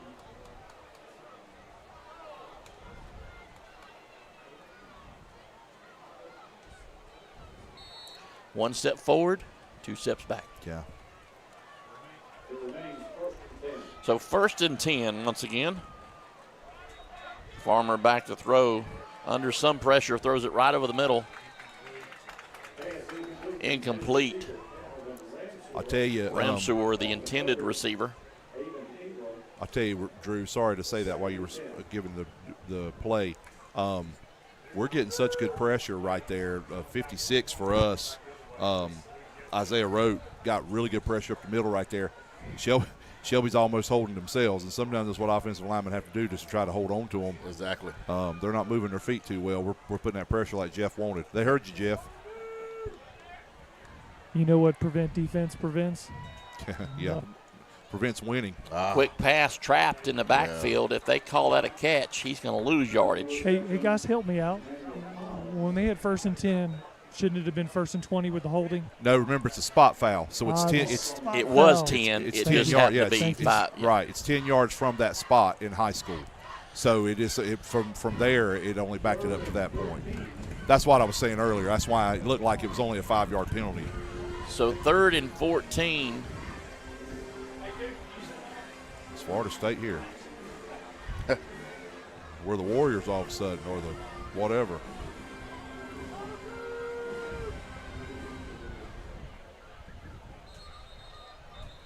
Quick whistles one more time. Sloppy. False start. Yep. Both teams are penalized a lot. Man, sloppy. Well, it's the typical first game. Yeah. It's the typical first game. And the rules changing in the state of North Carolina with the way they're limited in scrimmages now, you don't get any good, really good rehearsals before you have to play. That's true. And as we talked about in the preseason show and at the scrimmage last week, because you're only getting a few scrimmages, you can't see anything. Right. We'll go to the half right here. Yep, they'll take it to the half, and we'll take it to the half. Stay with us. More Mountaineer football will come right after the big halftime show. The On-Q Financial KM Elite Audio and Video Design halftime show. Stay with us. KMHS Sports is brought to you by Pinpoint Fence, the Kings Mountain Optimist, M&T Plumbing, TC Mechanical, The Gutter Guys, and Butler Outdoor Design.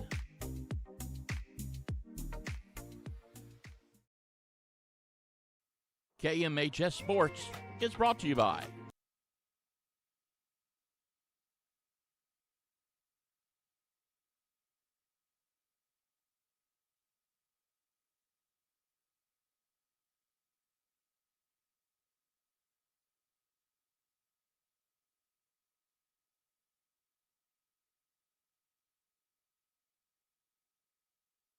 KMHS Sports is brought to you by Innovative Pool Design,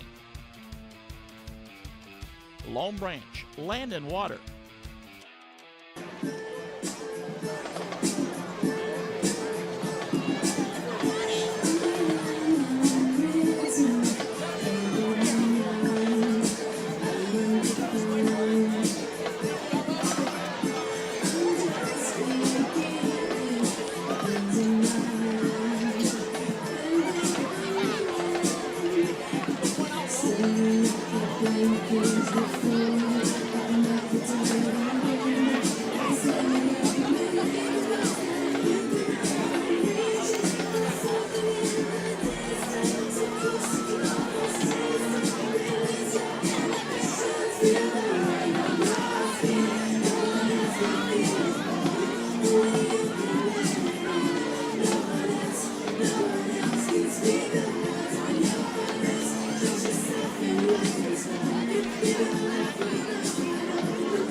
And now for your halftime entertainment, the Kings Mountain High School Marching Band.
from the premiere of the musical for our 2025 production, Rise in the Road.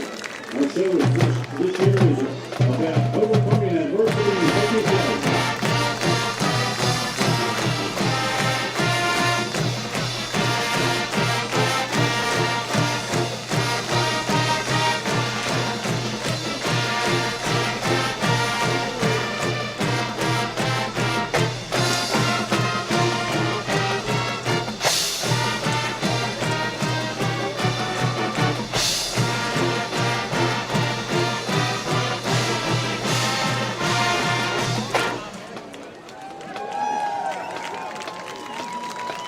Ladies and gentlemen, let's give a big round of applause for Kings Mountain High School varsity Mountaineers.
All right, here we go. Welcome back to our halftime show. For my Bluey fans out there, we have a little balloon keepy uppy. We have a couple teachers, Miss Brooks and Mr. Sears. We also have Grant and Lincoln. The contest is this. They got the balloon up longer than anybody else. The top two, the kids are already going against the teachers, are going to compete in our famous relay. All right, so we got to see if it's going to be the teachers, the kids, one of each, but we're going to need your support. So you're going to have to help them out. I'm a teacher. I'm going for the teachers. 3, 2, 1. Get those balloons up. You can't catch it. Oh, you got to get more mean. Start knocking them out of each other. Here we go. They're still staying away. This might take a while. There you go, Miss Brooks. Go get him. Go get him, Miss Brooks. We join it from you. All right, I'm going to make you guys stay in the circle. Do we have one up? We got 2 out of the circle. All right. We have our winner. That might have gone forever. All right. We have Miss Brooks. You got about 7 fans out there, Miss Brooks. Yeah, you got more. We have Lincoln. We have Lincoln. They want Miss Brooks. All right, so here's what we're going to do. You can go ahead and set the balloons down. You're not going to need that. We're going to start here at the 50-yard line. Miss Brooks, you're going to be going to this end zone. You're going to have to put on a jersey first. Lincoln, you're going to that end zone. You will go, you will do the dizzy back. You will put on the shoulder pads. You will do the hula hoops. You will put on the large pants. You will put on the helmet. And then you have to throw the football through the goalpost. You get as close as you need. All right, who wants to see Miss Brooks? Who wants Lincoln? I think they want Miss Brooks. Lincoln, you're at the ball at the upset. 3, 2, 1, here we go. Jerseys are going on. They got to get the shoulder pads on after the jersey. They're struggling. They must never play football. Come on, Miss Brooks, step it up. Do the dizzy, get spinning. 4, 5. Miss Brooks is getting there. There we go, get busy. Lincoln, there you go, Lincoln. Now get those large pants on. Give Miss Brooks. Let's hear it for Miss Brooks.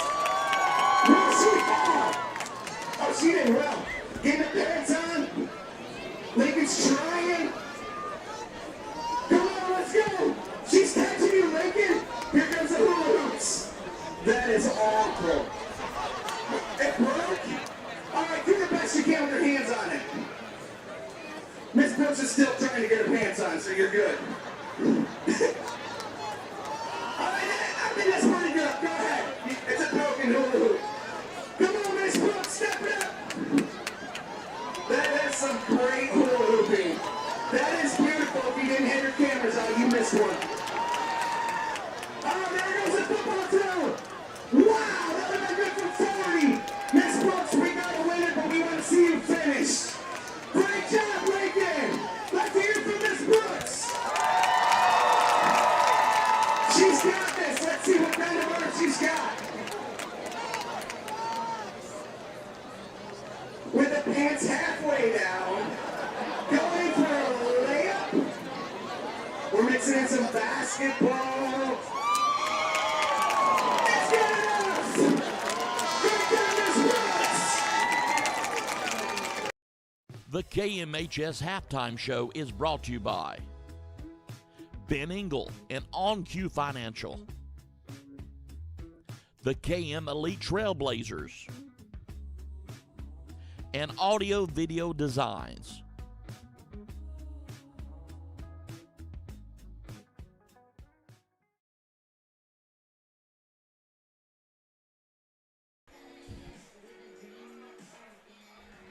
Back here live at John Gamble Stadium, halftime show. Thank you so much for tuning in to the On-Q Financial KM Elite Audio Visual Design halftime show.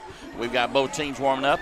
We'll take, they're throwing T-shirts to the crowd, so it could very well do it with that gun. They're throwing T-shirts out.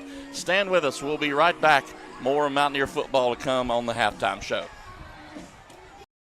The KMHS Halftime Show is brought to you by Ben Engel and On Q Financial, the KM Elite Trailblazers, and Audio Video Designs.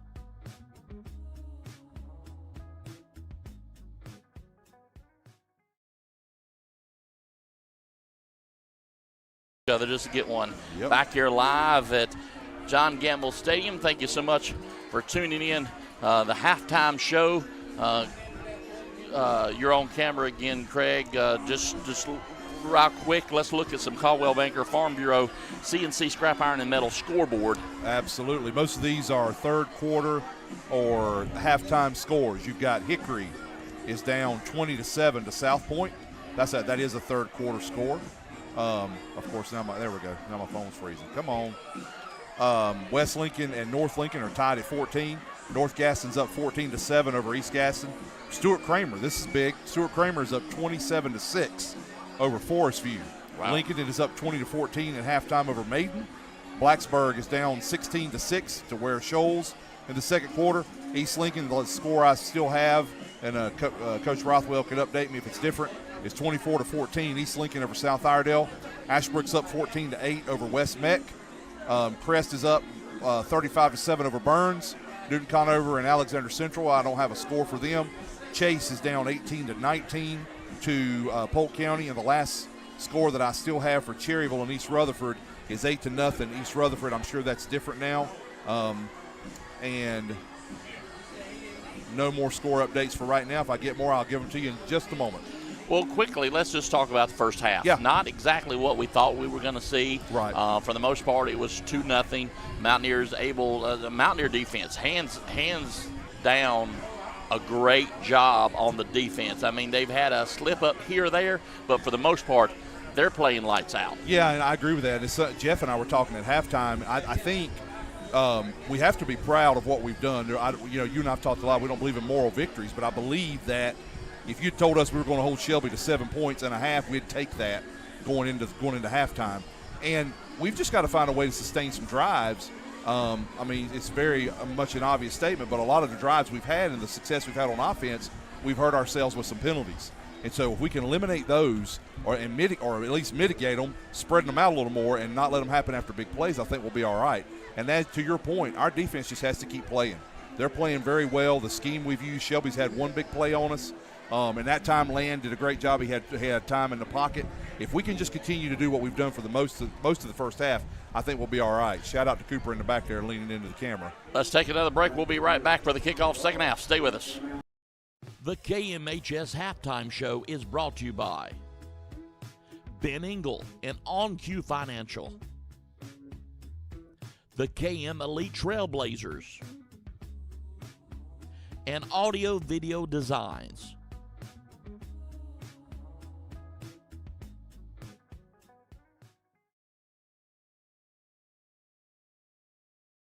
That's a good run by Branch. Kickoff to Kings Mountain. Kings Mountain will take over 1st and 10 from their own 36. We'll call it 36-yard line to start this second half. So the Mountaineers opted to defer to the second half. We'll have to see if well, it played off good the first quarter because we got the safety. Right. But we'll see if Mountaineers are able to do anything with it here to open up this second half of action.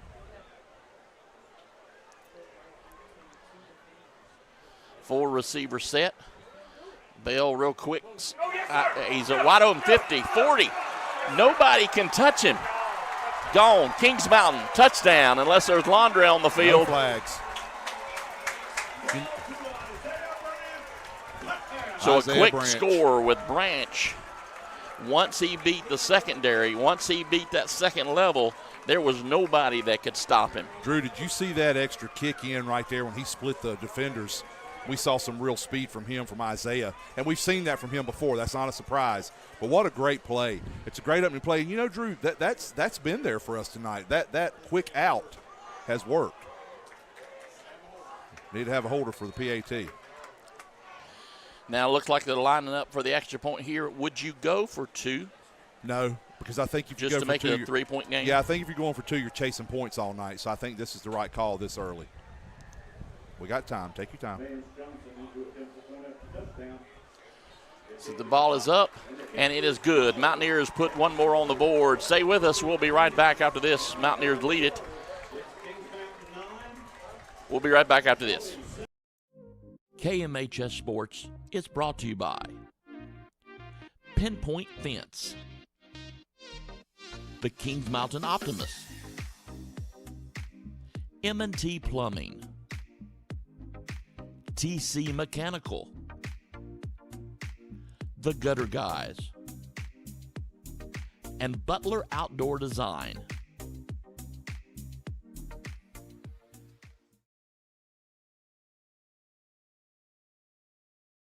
You need to get out. Back here live, John Gamble Stadium. Mountaineers able to put 6 on the board to start this opening half. They deferred to the second half, and man, what a good job that was. Mountaineers lead it 9-7 in this low-scoring event. Let me apologize on air to Mrs. Littlejohn. She is beautiful, and I'm apologizing to her because I just told you need to leave the press box. Yes. Because we scored while you weren't here. Listen. I'm ready to go home. I was walking back. I said, look at here. I said, I don't need to go back on the air. What's up? Good play, but Lamont, like we were saying, Yeah. I told Drew what that was that little quick slant inside. Yep. That's been there for us. Yeah, it it has. was, And that was catch Branch, and throw. right? Number Yes, 9? it Yep. was. And what we saw, Lamont, was when he got clear through the defenders, another level of speed. Yep. Good So coverage. 15-yard line, he's Hold on. trying to dance around and make something happen, Good but he's going coverage. to level at the 20. He'll make it up to the 19. Shelby take over 1st and 10 from their own 19-yard line. Guys, again, I want to say a shout-out to our kickoff team. We've had great coverage so far with the kickoff team, and I know Coach Herron. We've seen issues with it during the scrimmage. Yes. And I think it looks like that we put some work in there because we've had good coverage tonight. During halftime, I checked out the concession stand. They tried to shove hot dogs, hamburgers, popcorn, nachos, and I walked away. I was being good. Good job. So I can go to Waffle House afterwards. That's all. Yes, sir.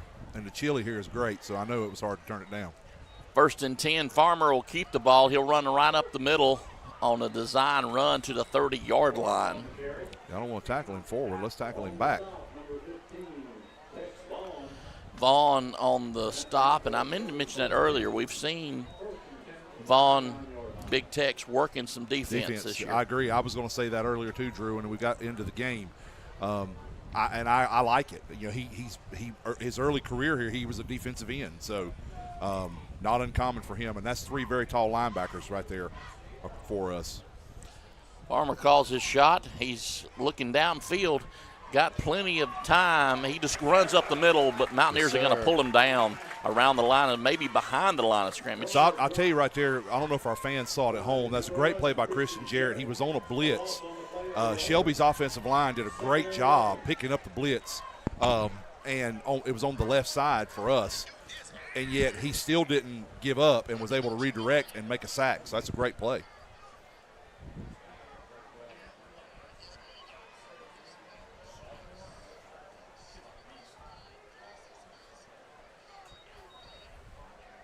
That's holding. Almost an interception. Flag on the play, incomplete. Samaj is getting held.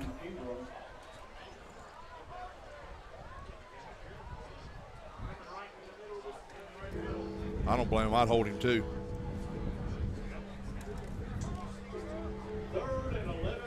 So 3rd and 11 is the call. It's a big play right here because we definitely know they have the ability to convert. Let's see what we can get here, see what kind of pressure we give. Got an equipment violation on Shelby.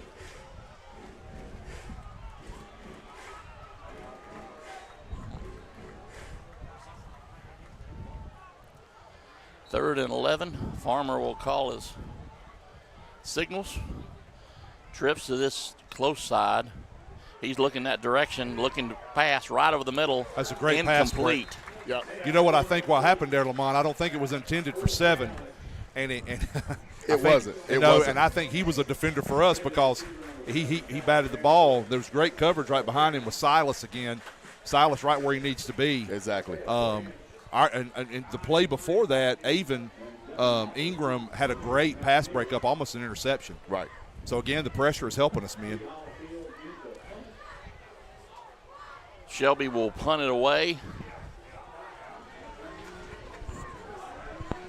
Deep to receive is Hopper and Branch. The punt is off. It's a low punt. We'll take a Shelby roll all the way down to the 41-yard line. Mountaineers will take a 1st and 10. So we'll see if the Mountaineer offense still has the momentum they left with the last drive and able to string something together right here. Guys, I want to give a shout out to all of my people at the downtown tonight. The opening of Beach Blast. They've got a band going on downtown as we speak. Then tomorrow night, man, all the fun festivities start at 12 noon. I'll be working the main stage. I'll be your stage manager down there. We've got everything from balloon drops to watermelon eating contest to face painting, you name it. We've got it downtown Kings Mountain tomorrow. The Beach Blast Festival. Come say hey to me. Quick around the end on the left side. That's a good run. He'll get it up to the 35. Hopper on the carry. He'll pick up 4 yards.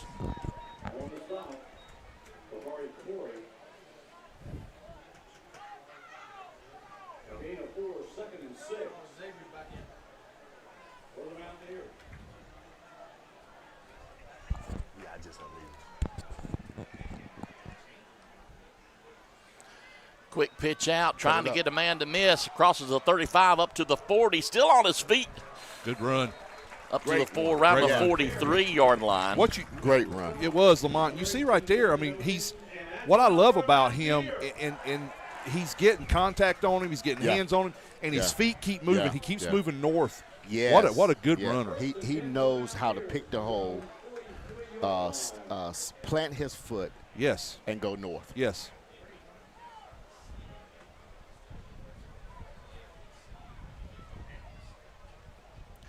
So another 1st down.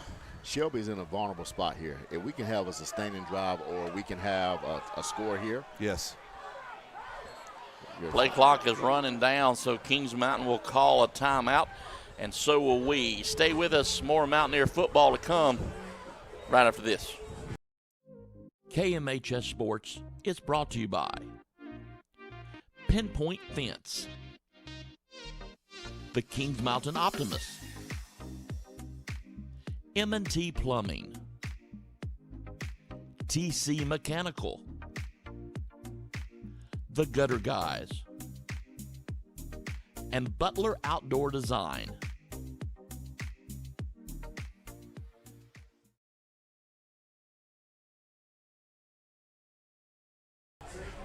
Mountaineers burned their first time out of the second half. I think they were working on exactly what play to call. 1st and 10 for the Mountaineers. I know you don't want to use a timeout that early most of the time, but also you want to make sure you're doing it right. I mean, this is with the field position you're in, you got a little momentum. You want to make sure things stay good. Yeah, most definitely. Keep the tempo going. Yep. KJ Bell puts a man in motion. Gives it right up the middle to Dry. He'll cross the 45 and still on his feet. That's a good, patient run. Yep. He let it develop. He held on, kept his feet moving, and he gets a positive gain. Drug 3 Lions with him. Yes, good point, Drew. That is a great job of running. 2nd down and 5 yards. If the officials don't keep moving it backwards. I know.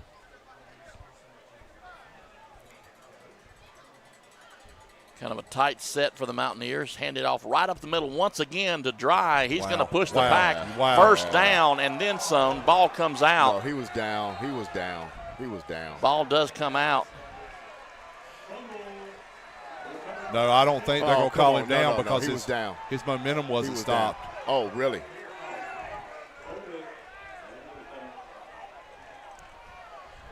So they're going to say Shelby's ball. The problem with that is I believe that's the right call because the pile was still going and he was in the pile and the ball popped out. So I think that's the right call. Yeah. This is one of those, another momentum killer for us. Yep. So 1st and 10 for the Golden Lions in pretty decent territory from their own 37-yard line.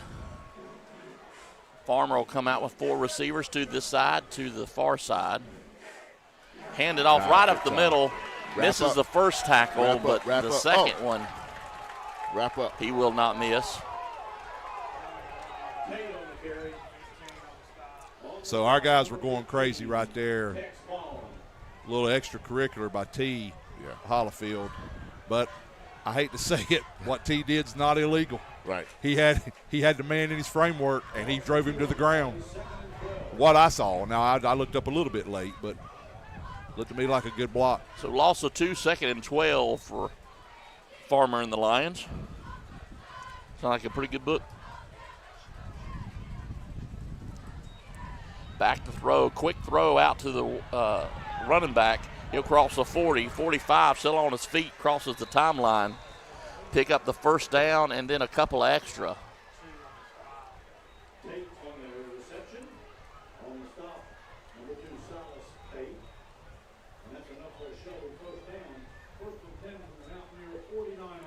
That's really, in my observation, really the only running game Shelby's had with Tate is trying to get him to the outside one way or another. Yeah, yeah. Farmer back to throw, along in the backfield, throws it right across the middle. Wide open. 30, 20-yard line. We got a Shelby player that's down.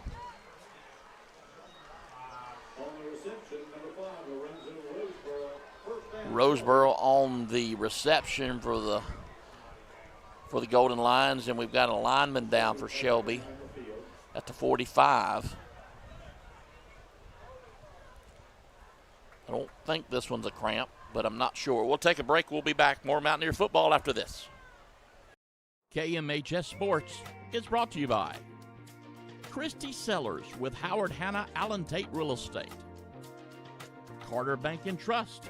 Live life to the fullest. JWH Contracting. John Gamble and Carolina Golf. The venue at Turkey Ridge. And Butler Tire and Auto Service.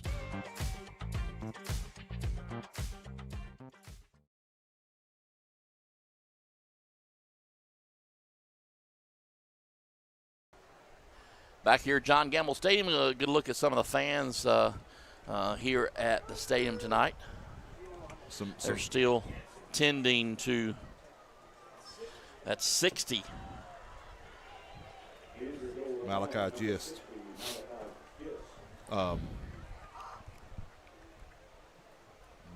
Former Mountaineer, my son Gabriel watching down in Wilmington tonight, and my daughter Emma watching in Charlotte, but then she said she didn't want to shout out, so I'm taking that one back. How was the Wilmington? How was the surf down there? Great, fantastic. With the storm that moved it. They've actually only gotten some wind so far. Farmer fakes the handoff, rolls to the right. Great play. Throws it to the end zone.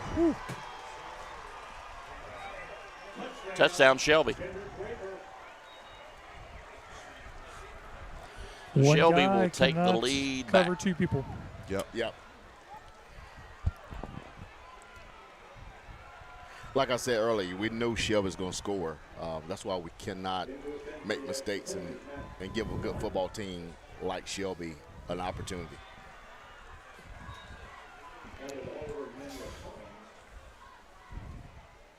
I just discovered that Collins and the Roseburg kid, they're cousins. Okay. And so So the kick is up. It is good. Shelby will take the lead back, 14-9. Stay with us. More Mountaineer football after this. KMHS Sports is brought to you by Christy Sellers with Howard Hanna Allen Tate Real Estate, Carter Bank and Trust. Live life to the fullest.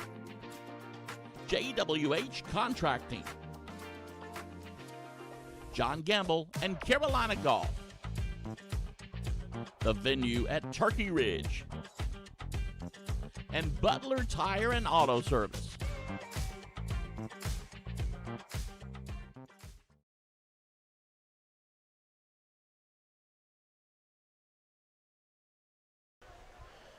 Shelby puts 7 on the board, 14-9.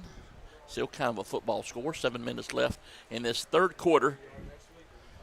Shelby gets ready to kick it off to Kings Mountain. Devin Hopper deep, but they've yet to want to kick it to him.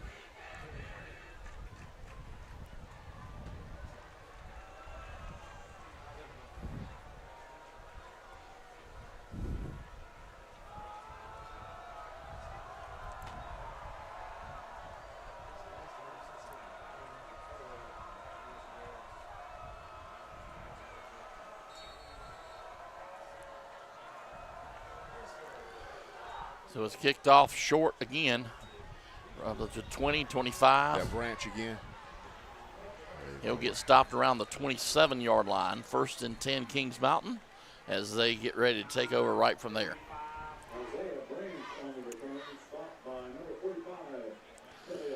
I did notice that Xavier Hutchins is back in the game now. Yeah, which is good.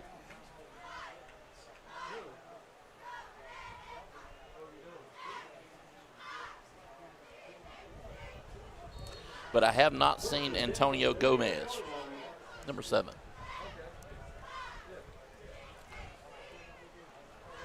Gomez is out for the game.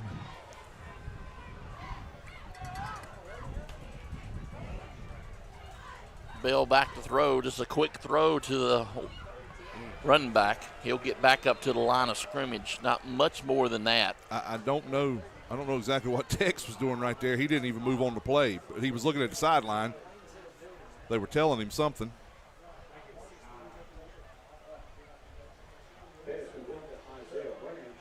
Branch was the receiver, so 2nd and a 9 for the Mountaineers.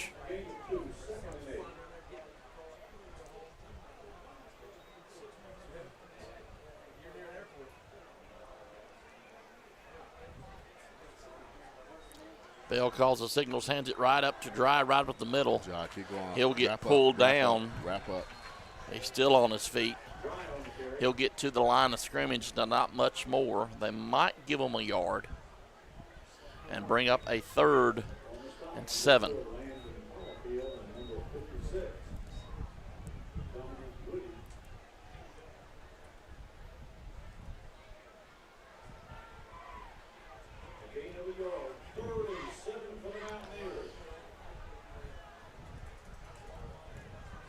Mountaineers come out with a 4-receiver set. Dry in the backfield.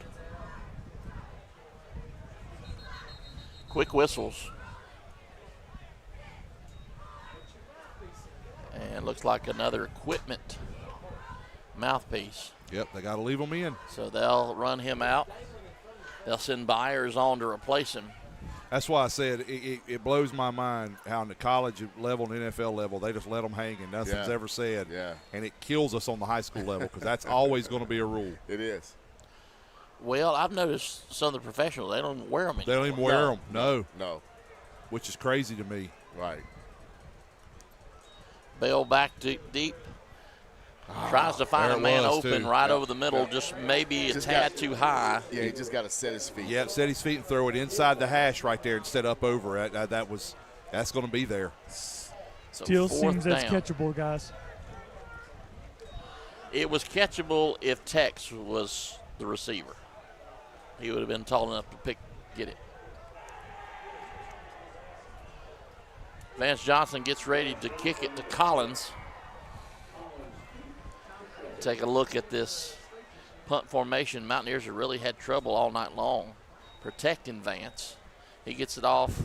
Collins will get a chance to run it back, crosses the 40. Makes one man miss, 45. He'll get up close to the 50. Shelby will take over 1st and 10 from their own 48-yard line. Mr. Emmanuel Collins, man, he is electric. All the momentum. Yeah, this is a big Flipped. drive. This is a big drive right here. Yep. The momentum went away quickly after we fumbled. We had a good drive going there. Now we just got to hold here and get the ball back and make something happen. There's a lot of game to play. We'll see if Shelby goes right back, throws it over the middle. They've had success on that tonight. Farmer changing some protection. Man in motion. All right, he drops back. Watch Emmanuel Collins. Oh, nice. Wow, is that wow? Incomplete. Good coverage by Mr. Tate. Wow, I thought he almost had a pick. Yeah, I did too. I was surprised that Farmer threw that because he was covered. I thought he was going to hit Collins across the middle because Collins had our safety. Yeah, he was open, and I think if they see that again, they'll go there. They'll tell him to go there. You know, I will say, Lamont. Mike told me at church that what's one thing Land does. He said in practice he gave them fits because he would throw balls into places that didn't like they could go, and he'd get them in there. Oh yeah, most definitely. And I think that's what he was trying right there. Yeah. Luckily for us, it was incomplete. But you got to understand on that next level, you ain't playing against high school Right, kids. right. Yeah. Farmer back to throw. Has time to get it off. Underthrown, incomplete. He's still not settled. That was good pressure by Tex. He wasn't settled. That's why the ball was inaccurate. You're right. And Christian Jarrett was coming off the left side into his throwing arm. Tex was coming from his left. Yeah. You're right. Pressure problems is a problem. Right. And you know, we know Land is accurate. I'm telling you, we got to give our front four a lot of credit. They have put pressure on him all night, and he has not been settled and comfortable back there. Yes, I agree.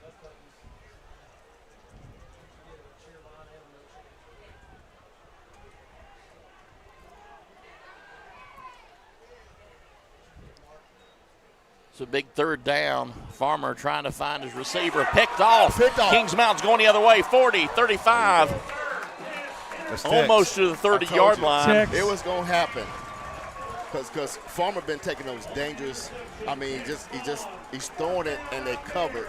Right. Well, and right there, Lamont, we're running robber coverage. Exactly. So Tex is sitting there in the zone, the empty zone where there's nobody picking him up. And to his credit, Farmer thought he was going to get it over there. And to Texas' credit, he sat there and waited and played center field basically. And he stared that down. He did. So the Mountaineers will reform. They've got great field position for the offense. Bell will lead the offense out 1st and 10. This is huge for us. We have got to take the turnover, and we got to score. 1st and 10 from the Shelby 33. Yeah, someone's got to get off the field. Okay.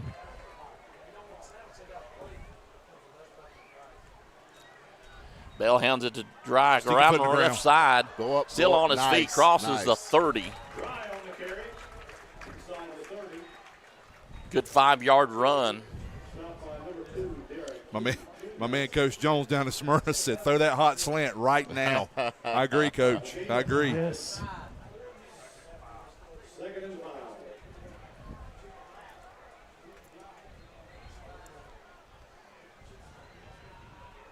Official timeout. We're good.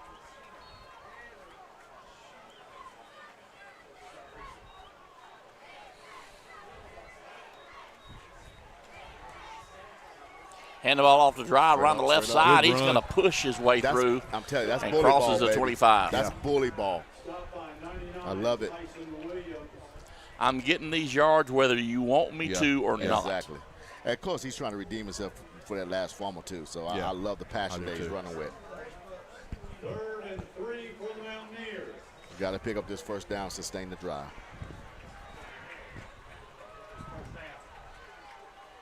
Yeah. Good. Good. Right up the left side. Good. Yeah. Good. Mountaineers still pounding it in to rolling, the keep it 20-yard rolling. line. Lathan Feimster had 2 really good blocks on both those plays.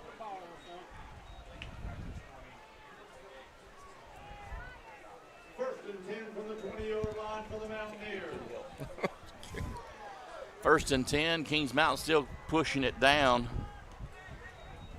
Running it down with Dry one more time, but he'll get stopped. No. And he No. keeps pulling it. Keep going. He cannot Hold be on to the ball. stopped. And they keep trying to yank the ball love from it. him. Cross the 20-yard line. Around the 16.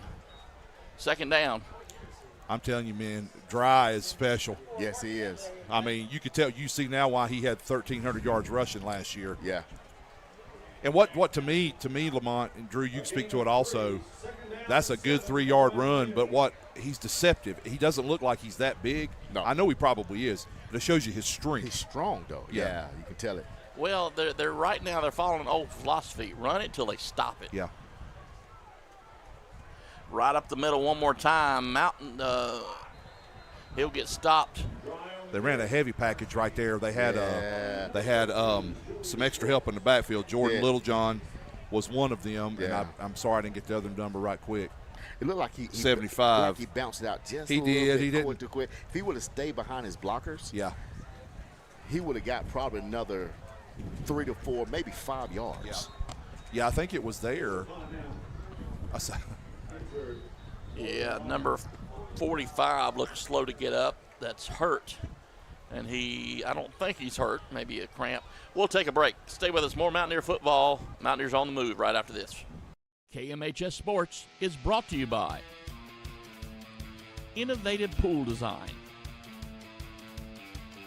Long Branch Land and Water, Brittany Austin and Company, Carolina Elite Plumbing Services, where plumbing's done right, Brad Moffitt with Carolina Chiropractic, and Flooring America.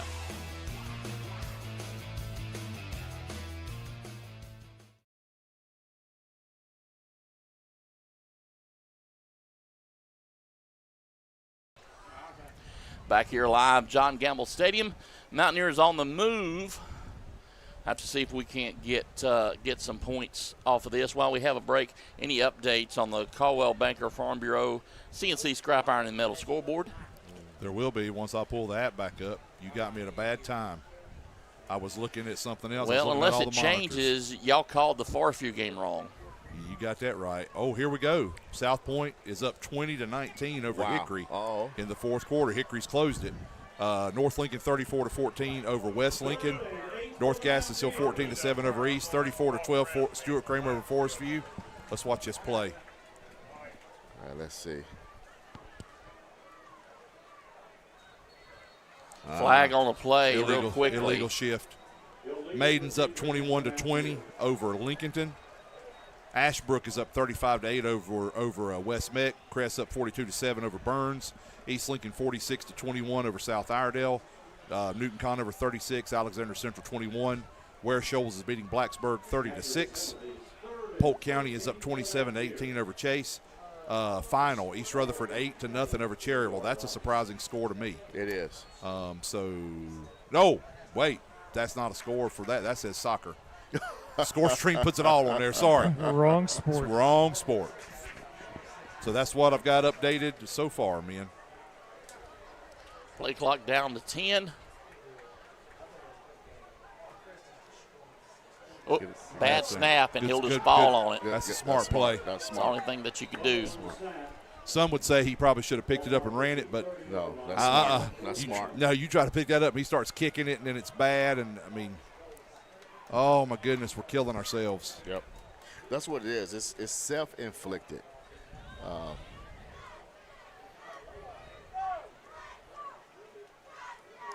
And again, it comes back to first game, youth, inconsistency. We'll clean that up. But again, a lot of things we just shot ourselves in the foot, and we're still in the game. So that's one thing you can see positive. The clock's in. running. There's a guy down. Yeah, I agree, Lamont. I'm sorry. Oh, you good. So we'll take a break. Stay with us. More Mountaineer football after this. KMHS Sports is brought to you by Pinpoint Fence,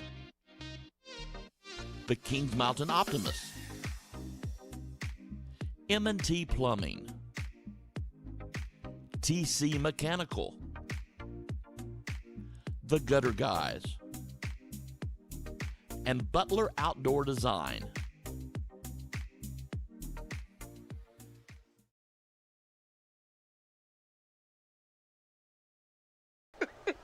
Back here live, T. Hollifield was the injured Golden Lion on the field, hobbled off with a, looks like maybe an ankle. Yeah, So we'll keep an eye on him.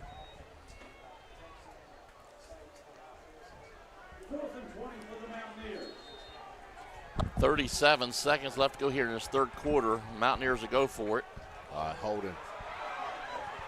Flag on the play. Still scramble looking for a receiver. That's going to be a hold on us. They'll decline it. And they did decline it, so Shelby will take a 1st and 10 from the 30. So that was a good throw right on the hands. Yep. Got to catch it. Settle down.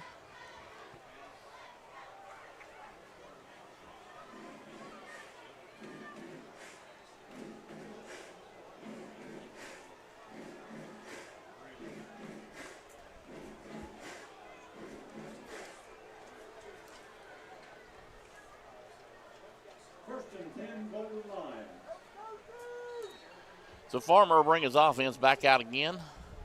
Tate in the backfield as a running back. 3 receivers to the far side. 1 receiver to the near. Hand the ball off to Tate right up the middle. He'll get maybe 1 or 2 yards. Mountaineer helmet come off.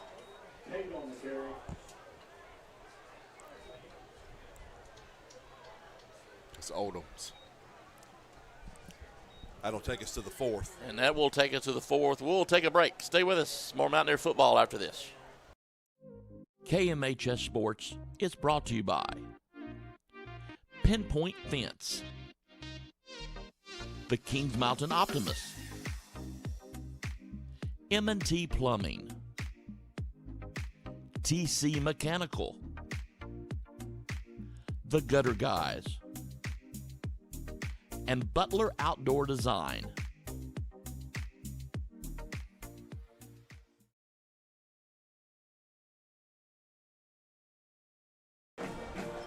Back here live, John Gamble Stadium. Drew Fulton, Lamont Littlejohn, Craig Short, and Jeff Johnson on the sidelines. Thank you so much for tuning in. Presentation by the Kings Mountain Touchdown Club.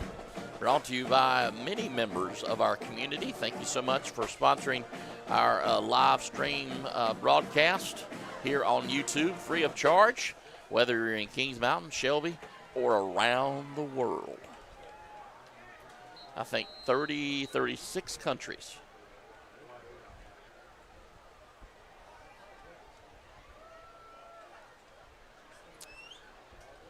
So Shelby come back out, 2nd and 4. As we start this 4th quarter.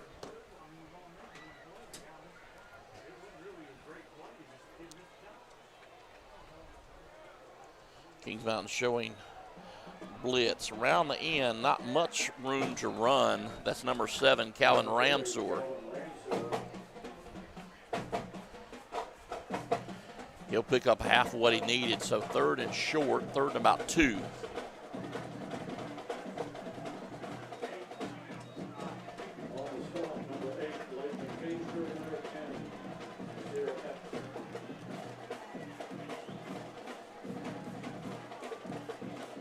Looks like Kings Mountain will send another defensive end or a defensive tackle in.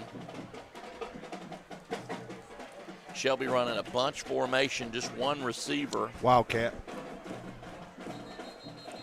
And whistles. Timeout. Timeout. Coach. Shelby, they'll take a timeout. We will too. Stay with us. More Mountaineer football to come right after this. KMHS Sports is brought to you by Pinpoint Fence, the Kings Mountain Optimist, M&T Plumbing, TC Mechanical, The Gutter Guys, and Butler Outdoor Design.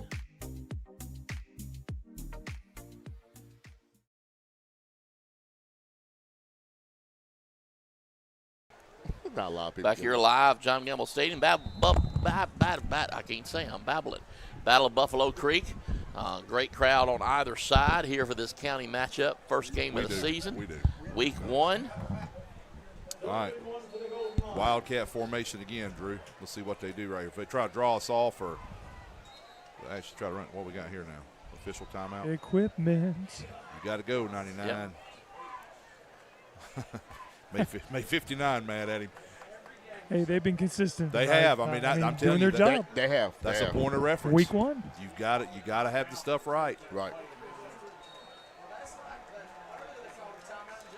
All right, maybe we'll get it going this time. Quick whistles again. What frustrates you as a coach is you say all this at the beginning of the game, several times during the game. Yeah. And the coach, the player's like, yeah, we got it, coach, we're good. And then inevitably that happens. Exactly. They had to reset the ball. The center moved it. So here we go. Here we go. 3rd down and about a long one straight up the middle. And he'll get the first down and then a few more. So 1st down, Shelby. Which is what we were trying to do on our heavy set. And then we ended up going backwards. So that wasn't a heavy set. It was a wildcat, but it had some extra beef in there.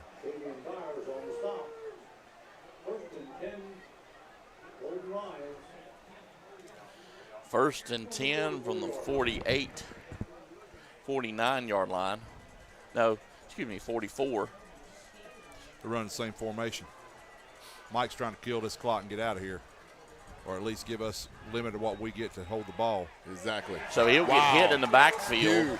Wow. Big time Tex. That's Texas Big on time the stop. Tex. They say everything is big in Texas. That's right. Smodge a little slow to get up. Yes, it is, Lamont. Yes, sir. Smodge, I think, has hurt his fingers or his hand.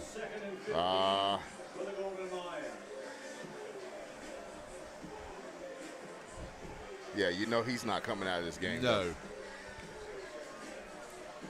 So Shelby will run a different offense now. They'll run a different set.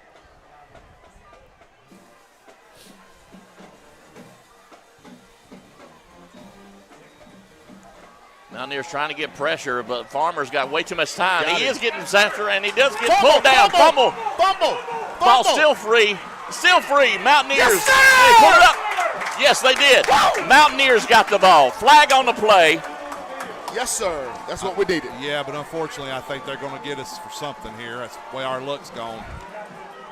But that's after the recovery, though, right? Well, it'll be from that spot is where it'll be. So we'll still have good field position. But, you know, here's what's crazy about that on Farmer. Yeah. Wait a minute. Dead ball. No, that's personal on them. Foul. On them. On them. It's Shelby. Good. You know what's crazy? We got to score. Lamont, what's crazy about that is Farmer at the minimum has got to tuck the ball. And go. Yeah, I'm telling you, go. he's been unsettled all night, and it's because of our pressure. He tried to stay on his feet. Right, Yeah. right. That's very uncharacteristic of him, but I believe it's due to our pressure on him. He's not been settled all night. Look at this formation. We're going with the heavy set again. They weren't ready. Timeout called for Shelby. Hey, that's a good timeout by Mike. Get them together. That'll only put him at one timeout left. Kings Mountain's got two. We'll take a timeout. Stay with us. KMHS Sports is brought to you by Christy Sellers with Howard Hanna Allen Tate Real Estate, Carter Bank and Trust. Live life to the fullest. JWH Contracting, John Gamble and Carolina Golf, the venue at Turkey Ridge, and Butler Tire and Auto Service.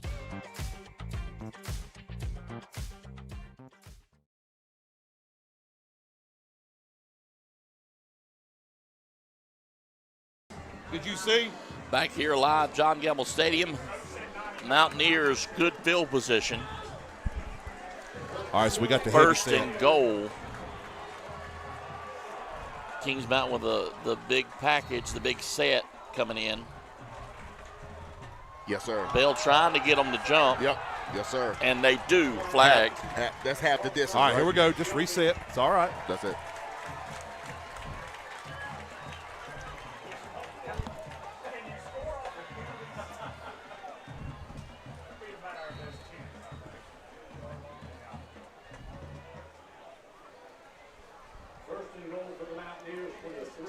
First and goal from the 3.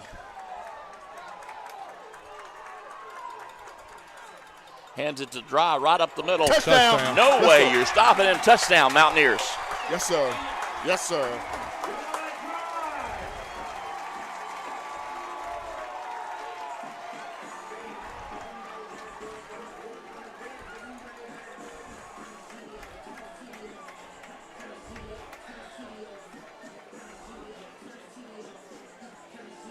Now, Drew, here's where they are going for 2, to your point earlier.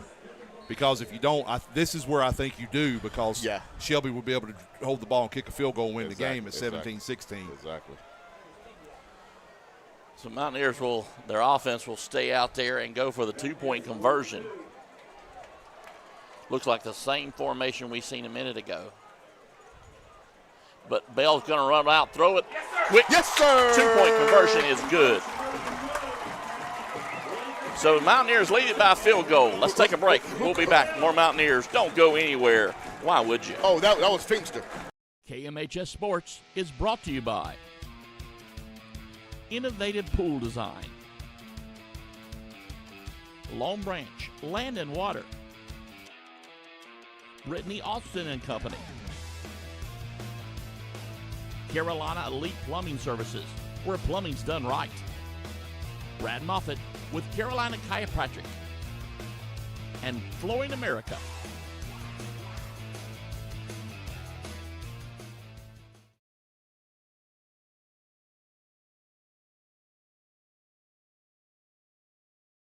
Too long. Back here live, John Gamble Stadium. Mountaineers put up another 7. Let's take a little quick look before the kickoff with Caldwell Banker Farm Bureau CNC Scrap Iron and Metal scoreboard. Go with it. South Point 27, Hickory 19, fourth quarter.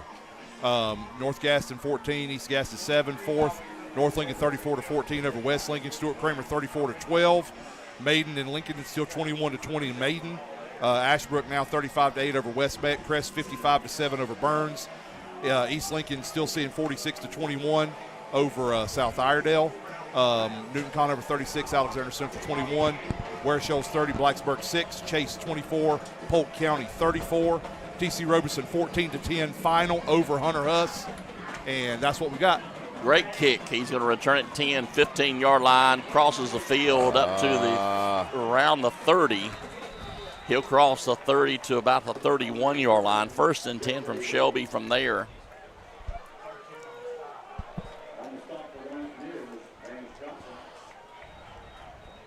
Vance Johnson will get credited with a tackle there. A lot of people don't know this about Vance. I mean, they could tell he's a good kicker, but Vance is a tremendous athlete. He is. And he's a great he's a good kicker and punter, but he's also one like Rom was last year. He'll stick it up in there and tackle a guy. All right, here we go. He's just an athlete, brother. Yeah. Farmer back to throw under a little bit of pressure. In and out of his hands, incomplete. Farmer still rattled. I mean, that was too high. I don't want him to set his feet this week. I don't either. But he can set his feet next week. They can do all they want to against Crest. Yeah. Let's keep our mojo right here. Exactly. Because I'm going to tell you, we know how explosive he is and how explosive their offense is. So he gets time to stand back there like that right there, he'll pick us apart. Yeah, that was too much time. So 2nd and 10. Farmer once again back to throw right over the middle. Got a great reception, 40, 45, and he'll get run out of bounds before it crosses the 50. First down, Golden Lions.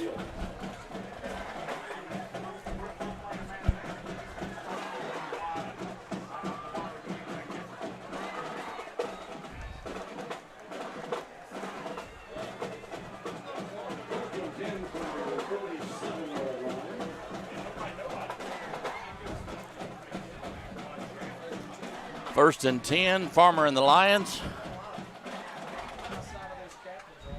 Tate moves in motion. Farmer looking for a receiver. He's got it. Yep. He's looking for a way out, trying to find a receiver, incomplete. Again, great pressure.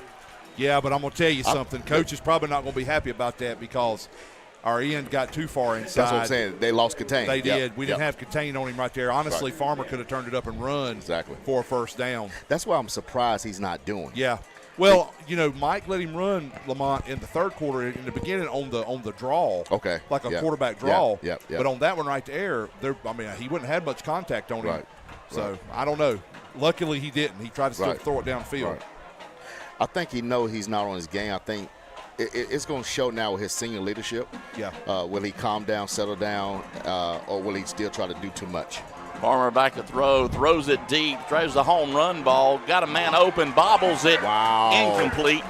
Yeah, that was a good ball. We that was dodged a good ball. a bullet there. Yes, that we was did. a good That's ball. a perfect pass. Because that right there is on 7, Calvin Ramseur. Yeah. He'd love to have that one back because you're right. But you know what that does? That doesn't do good for Farmer's confidence right now. No, I mean. He needed that ball because it seemed like he's been somehow aiming the ball instead of throwing the ball, flicking the wrist. And so that doesn't do well for Farmer's confidence right now. And I'm going to tell you, but again, he's a senior. To try to give Xavier a little bit of a blow, Nasir Epps has been in there covering on corner at number 10. He's done a good job. That was good coverage. Yeah, they need to watch Collins here. He normally go to Collins in these tight spots. Right here. Yeah. Farmer back to throw, looking for a receiver. Pressure coming. He throws it right over the middle. Intercepted. Mountaineers. That's great. Farmer is in his head. Great job, defense. Cameron Hauser made a tremendous break on the ball. Yeah, I mean, he's playing center field right there. And Farmer watched the Wait a minute. What's going on? We got a penalty. Illegal downfield. Okay, good. Okay, good. Decline. I'm sorry, Lamont. I'm sorry. No. What were you saying? I'm saying you can tell Farmer is in his own head because he watched that receiver all day. So Cam knew he was going. Yeah, I agree with that. And so he never looked off the safety. He kept watching it, and that's how I know Land is not on his game. But again, credit to our defense. Yeah. Pressure him. And again, what we talked about in the pregame, the way to beat Shelby, you had to put pressure on Farmer. You can't let Farmer sit back there and set his feet and have a field day. So we know the obvious here, men. We don't need to necessarily score. No. A score would be great. We just need to eat some clock is what we need to do. This is where I need Toby Elliott running the plays from Blacksburg. That means a master at running, eating the clock. Yeah, what we need to do is just pound. Man in motion. Hand it right up the middle. That's dry. He's going to get pushed back one time, but he's going to get away. Excellent. He's going to stay on his feet and make positive yards out of it. That was great because that would have been a 2 or 3 yard loss. And he found some way to at least get half a yard. He got something, yes. Yeah. It's because he keeps his vision downfield. He sees things. He keeps his feet moving. Yeah. Great running. Yeah, run that clock. But I want our guys to play to win, though. Don't play not to lose. Let's play to win, but let's be smart. So what you're saying is we don't take a deep shot? No. Text? No. Please. That's what I thought I heard you say. Of course, it'd be that time if we did it and it worked, we'd be like, I knew that was going to happen. Exactly. Drive up the left side. He makes a cut inside. Nice, He'll pull a few players with him. Picks up a good gain. Be 3rd and 5.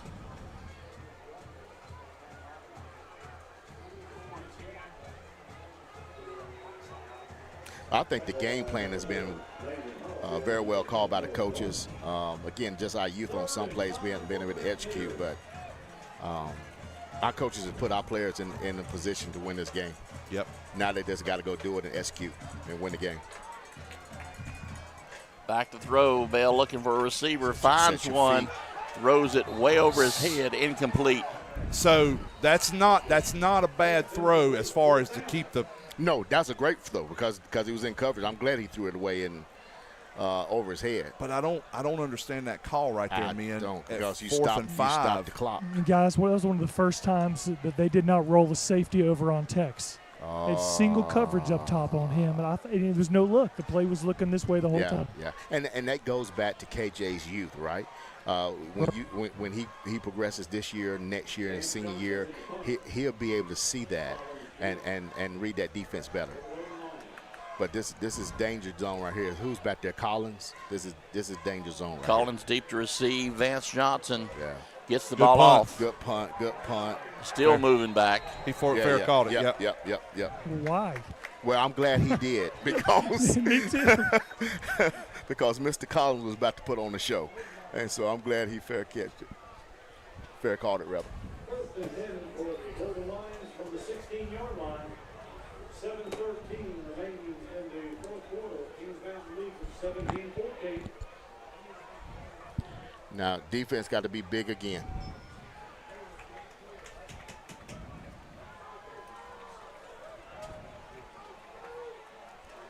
First and 10 for the Golden Lions. 23-yard line or 17-yard line. Farmer looking for a receiver. He's got way too much time. Mountaineers eat him up. Sir. Sack on the play. He was down. Oh, man. The ball came out, but he was down. Garrett on Guys, the hit, he and may not get Farmer up. is he still got- on the His leg, floor. He got bent up, didn't he, yeah, Jeff? his leg was super awkward. I'm sorry, my mic's. Oh God, I That hate looked that. like I hate that. Move this way, Jeff. You're breaking up. Move toward us. Tell us. Yeah. Man, I hope he's okay. I'm at midfield. Goodness. Oh, So Microphone. Farmer's- sorry. Yeah, Farmer's down. I hope he's Yeah, okay. Farmer's his ankle down. was underneath him. Let's Yeah. take a break. We'll be back right after this. KMHS Sports is brought to you by Christy Sellers with Howard Hanna Allen Tate Real Estate, Carter Bank and Trust. Live life to the fullest. JWH Contracting, John Gamble and Carolina Golf, the venue at Turkey Ridge, and Butler Tire and Auto Service.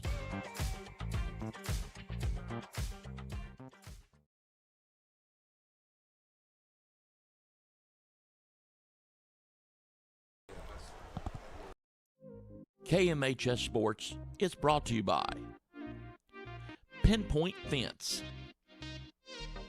the Kings Mountain Optimist, M&T Plumbing, TC Mechanical, The Gutter Guys, and Butler Outdoor Design.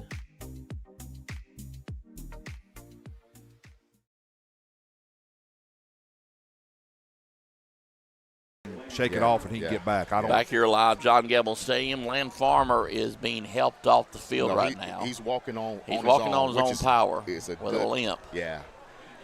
Just So praying we'll this- keep an eye on him. Praying that kid is okay because, man, he got a bright future in front of him. Yes, he does. And again, like I say, he has a chance to break the passing record of Cleveland County. So, want that kid to be okay.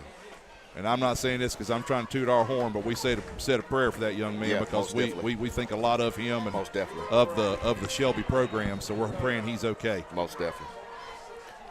My man Lamont led us in prayer. Thank you, Lamont. Yes, sir. Back to throw. Shelby looking right over the middle, complete, but not many yards. That's number 3, J.J. Williams. Okay, he's back. He's back. Still limping though, but that's Yeah. he's a player. He's a player. He's a senior, man. Yeah, he's a senior. He ain't going out like No, this. and not in this game. Right. This is a county rival. He wants to win this game on his senior year. It was 3rd and about 13. Now, the one thing about it, he's not able to move back there, so I'm dialing up the pressure.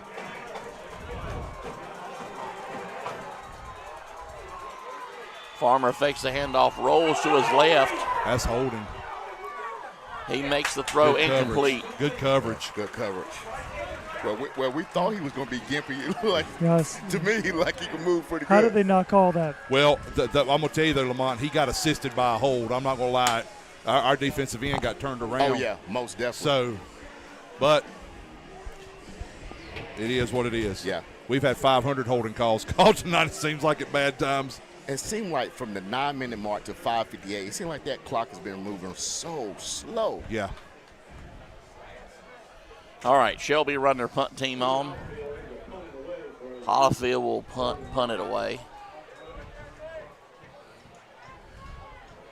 Hopper and Branch back deep to receive for the Mountaineers.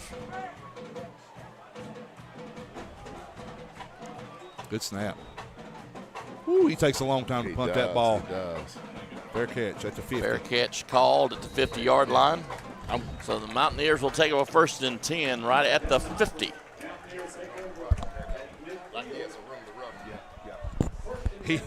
I think he might have, but that might have been one too where Coach just said fair catch it and hold it right there. It's better be safe than sorry, as the old expression says.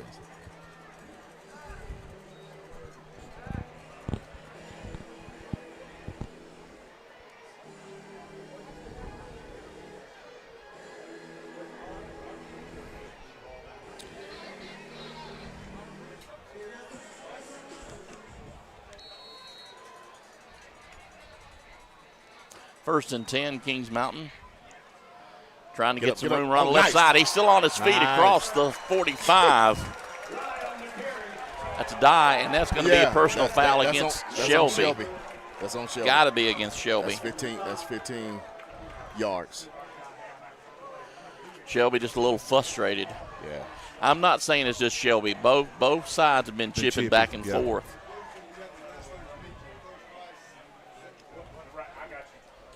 There's been a few words of love and admiration shared on the field. Probably exchanging times they're having Bible study, I'm sure. You know, house And of family. Jeff, and Jeff, the greatest of these is what? Love. I got a chance to share with the team before the game. Awesome, Jeff. Challenge them about being. I'll tell you what I challenge them. I challenge them to. They're going to be forged in the fire. Amen. To welcome the forge, and I tell you what. I said, Proverbs 27:17, iron sharpens iron, so one man sharpens another. Amen, bro. Dry right up the middle. He'll pull some Lions with him. Positive yards, 2nd down. Am I allowed to quote scripture? You are. Yes, you are. I guess I just did, so forgive us, mission. This is the Kings Mountain High School sports / church occasionally channel.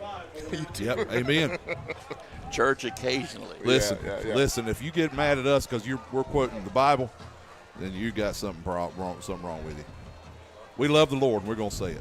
That's Mountaineers keep the clock running. 2nd down and about 5. Man in motion. Right up the middle once again. That's dry. He a little trouble holding on to it, but he does up to the 20-yard line. I think we're going to have a lot of heart attacks like this. Yes, we are. Through this season. Let me tell you what happened right there. Yeah. He took off so fast He did. that he basically caught the ball at the mesh point. He did. That's why it was up on his KJ face was mask. what? KJ couldn't get it down fast enough. No. He hitting that hole hard.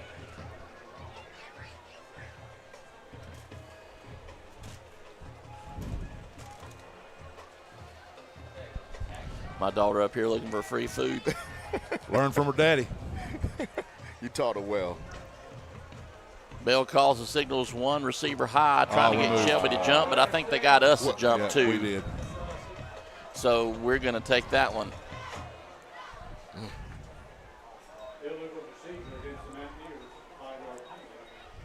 That costs us 5.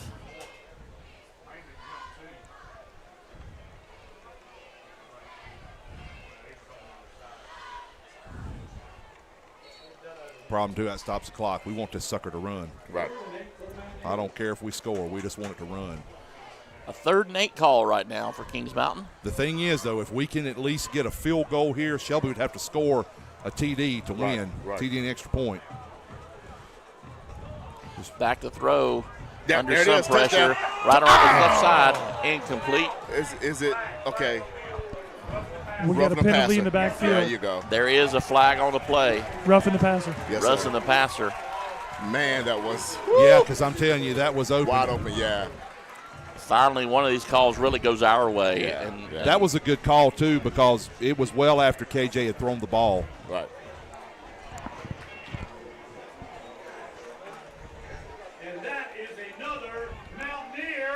that'll bring up a Mountaineer 1st and 10 from the 15.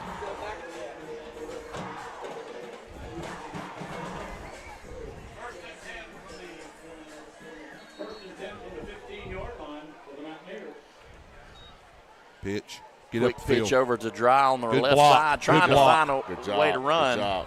Boys, I'm gonna tell you something. The coaches may say wrong, but I've seen several times tonight where Tex has had tremendous blocks Yes, sir. on Yes, the sir. outside. And I'll tell you something else he's done. He's played really well on defense. Yeah. Drop. Looks like we got a cramp. Probably knocked the breath out of him too. He went up there. Yeah. Yep. Yeah. We'll take a pickle timeout. We'll be right back after this. KMHS Sports is brought to you by Pinpoint Fence, the Kings Mountain Optimist, M&T Plumbing, TC Mechanical, The Gutter Guys, and Butler Outdoor Design.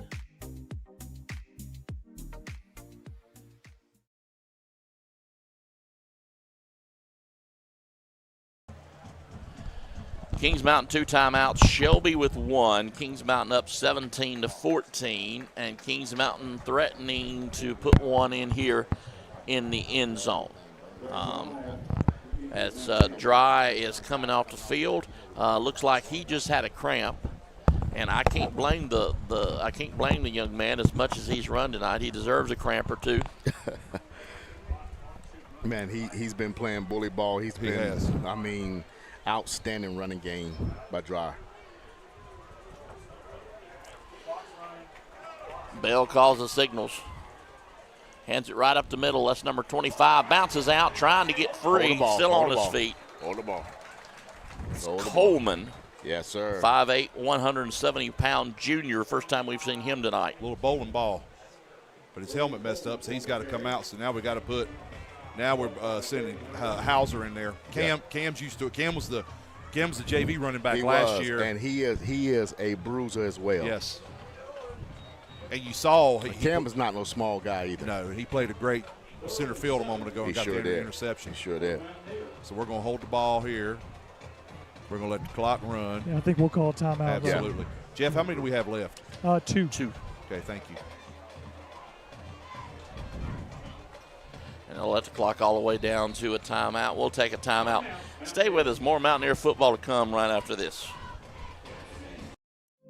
KMHS Sports is brought to you by Pinpoint Fence, the Kings Mountain Optimist, M&T Plumbing, TC Mechanical, The Gutter Guys,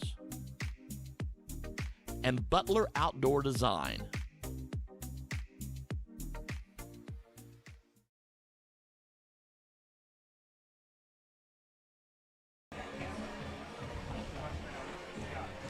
Back here live, John Gamble Stadium. Mountaineers trying to push the ball in and go up another score here. 2 minutes, 40 seconds to go in this ball game, man. It's been a dogfight, back and forth, defensive struggle most of the night. Drew, you want to do some scores right quick? Let's see if we can give some updates on the Coldwell Banker Farm Bureau, CNC Scrap Iron, and Metal scoreboard. Stuart Kramer 34-12 over Forest View. Ashbrook 35-8 over West Meck. Lincoln is down 29-26 to Maiden. Burns is down 55-14 That's to the ball Crest. game. That's It the went ball final. game. Yeah. Final. Bell back to throw, looking for a receiver. He's just going to run it a little bit. Throws it. Touchdown. Trapped. He trapped it. He trapped it. I think they're going to say he incomplete. Did. He did. He trapped it. Yeah. East Lincoln was up 60-21 or 60 to some change over. That game's over. Newton Conover 42-21 over Alexander Central. South Point 27-25 over Hickory. That's big. 14-7 North Gaston over East Gaston. North Lincoln 41-14 over West Lincoln. Polk County 34, Chase 32. And that's what I got so far. I'll look for a bandy score. Now, this is an interesting call right here. Yeah, it is. He's not going for a field goal. He's going for the first down, or he's going to no play them and then go for something short. 4th and 6 right here. Bell rocks back, throws it to the corner, looking for the Touchdown. corner. Touchdown. Touchdown. Yes, Kings Mountain. sir. What a One-on-one. What a throw What a throw. by the sophomore. What a throw. What a throw. Yes, Wow.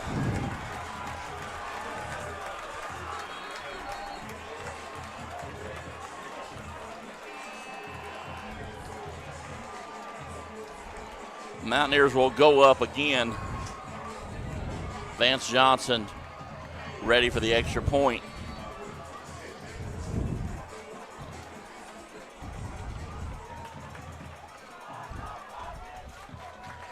You know, there's a lot of people that's shocked tonight because, again, this was not supposed to happen. We was the young pups, and Shelby was going to come in here and beat us.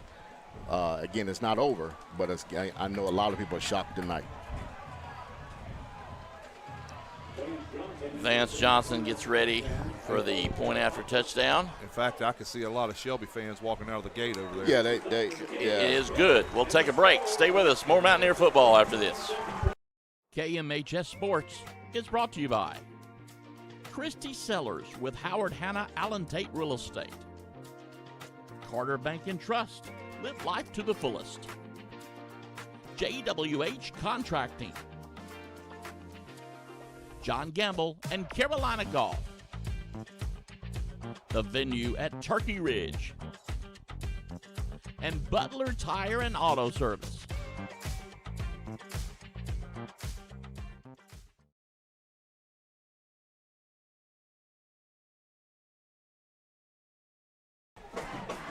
Mountaineers lead at 24-14, 2:27 to go in this ball game. Mountaineers get ready to kick it to Shelby one more time.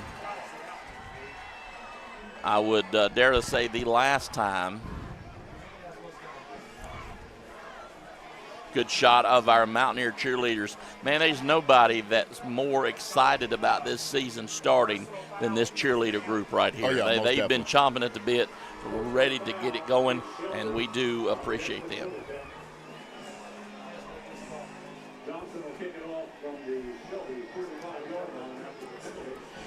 Penalty assessed on the kickoff, so Kings Mountain will kick it off from the Shelby 45.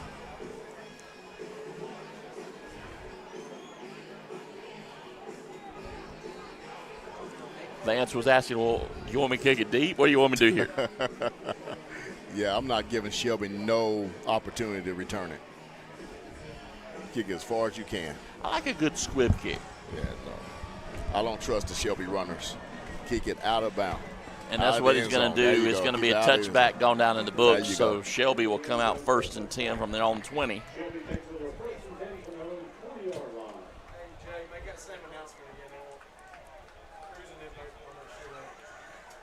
Ladies and gentlemen, fans, out of an abundance of caution, we ask that you stay off the field after the game. Everyone stay off. Already announcing, especially, this was directed to the student body. Yeah, exactly. To stay off the field at the end of this game. Right. So Shelby and Farmer will come back out for another chance at it. Tate, his running back, he'll drop back, throws it deep, looking for a receiver, in and out of his hands, incomplete. Bring up a 2nd and 10.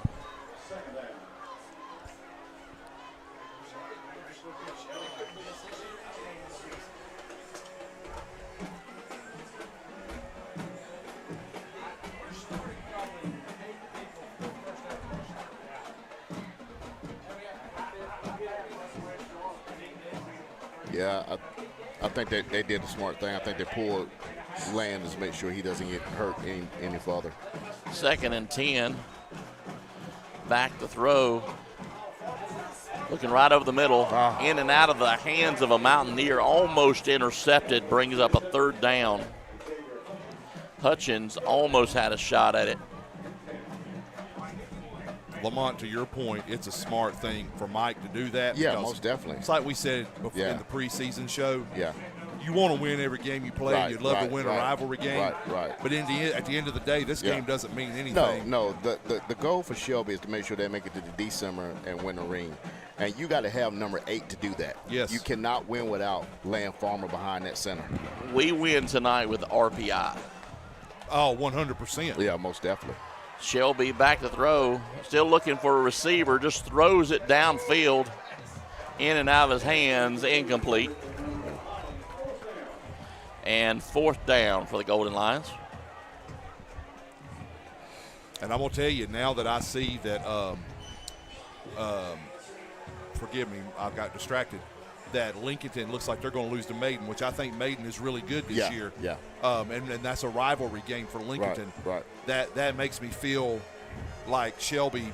I mean, and of course, a lot's going to change between now and the time But they you know, play. a lot of people are going to look at this film, though. Correct. And they understand that if they put pressure on Farmer, then you really disrupt what Shelby wants to do offensively. Yeah.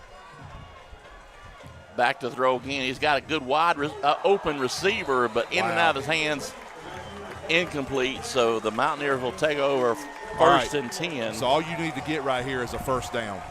If you can get, if I've calculated correctly, Jeff, you help me on that. I think if we get 1 first down, we can knee it, right? I'm sorry, I was talking. That's okay. Both teams have a receiver left. A receiver. Both teams have a timeout left. Yeah, I think we still need 1 first down. I think 1 first down, and then we can knee it. Because if it was at 140, we could take a knee. They could take a knee. Yeah, we got to get 1 first down. And really, I don't even know if you got to get a 1st down, but you'd run the risk of them getting it a little bit.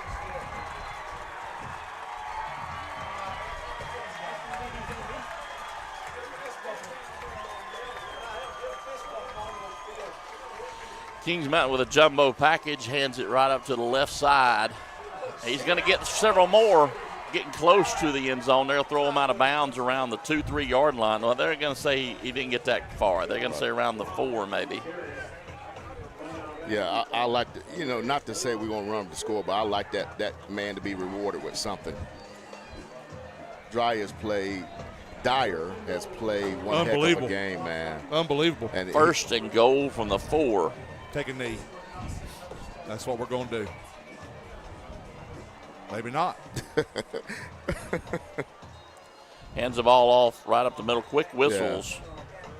The way that guy's run. Offsides. Yeah, I know.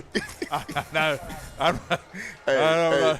Hey, Coach Trey said, listen, let me reward him, you know. I'm not saying I think he should take a knee. I was saying I thought he was going to take a knee. Right. Don't misunderstand me. If Coach goes back and watches this, don't get mad at me. I wasn't saying it because I thought he should. But I think the understanding is not so much to run it up. It's to reward this kid. Well, how hard he's run this. And I agree with that, Lamont. And I'll tell you what else. This is more work for this formation right here. And can you run it? Dry across the touchdown, Kings Mountain. Can you do it and work on those kinds of things? Because you're going to need it. Yes, sir. What a response, guys. Yep. After that fumble, the momentum changed. Man, what a response. This is huge with this young team. Iron sharpened iron. This is huge for their confidence. That's what we talked about in the pregame show. How are they going to handle adverse moments? Yeah. Well, I told you, even at the Jamboree at Gardner Webb, the way they came back on Monroe and kept fighting. Yes. There was something there. Kick is up, but it is blocked. No good. So Mountaineers will go up 30-14. We'll take a break. Stay with us right after this. KMHS Sports is brought to you by Innovative Pool Design, Long Branch Land and Water, Brittany Austin and Company, Carolina Elite Plumbing Services, where plumbing's done right, Brad Moffitt with Carolina Chiropractic, and Flooring America.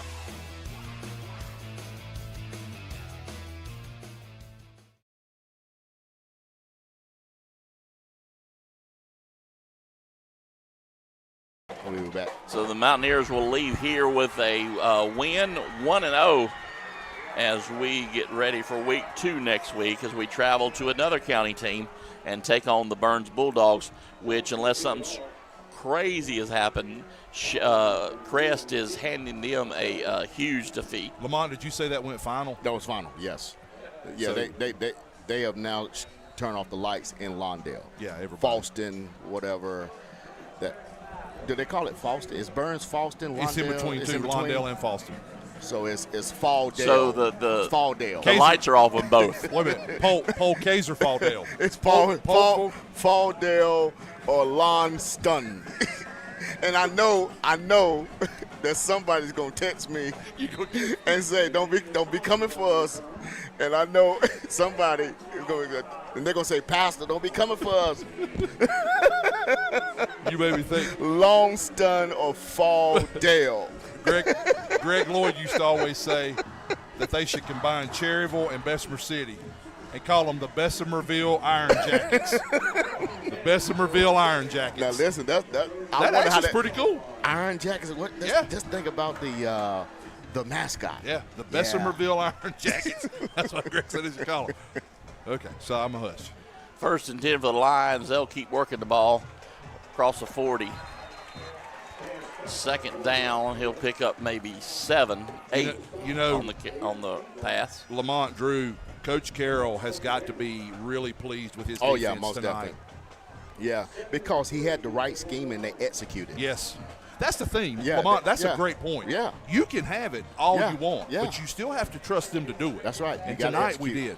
You got to execute. And you have to understand that, I mean, even offensively, Yeah. Coach Herron had a great game plan. And our guys, they're young, made some mistakes, but at the end of the day, when it mattered, Yeah. they executed it. Yeah. We'll take another break. When we get back, we'll have the conclusion of this ball game. Stay with us. Don't go anywhere. KMHS Sports is brought to you by Pinpoint Fence, the Kings Mountain Optimist, M&T Plumbing, TC Mechanical, The Gutter Guys, and Butler Outdoor Design.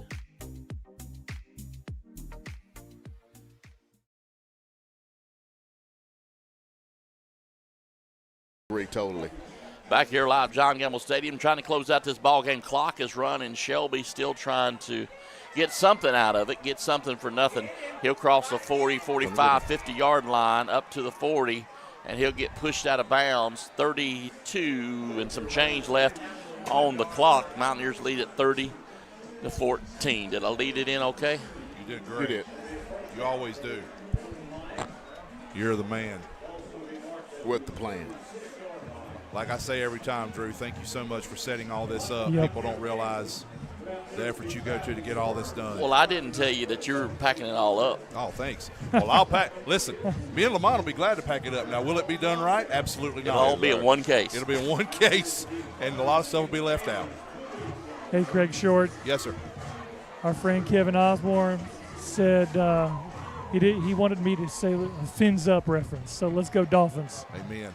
Right now we're tied for first. Yes, we are. Yes, sir. AFC champs preseason.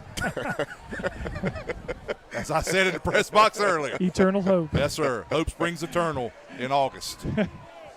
Marcus Bell would relate, too. He's down there on the field right now. Oh, yeah, you know he's. My man Marcus, he's a Dolphins fan. God, he loves the Dolphins. We do, too, Yes, sir. to a fault. Yes, sir. I didn't tell y'all, I have finally figured out.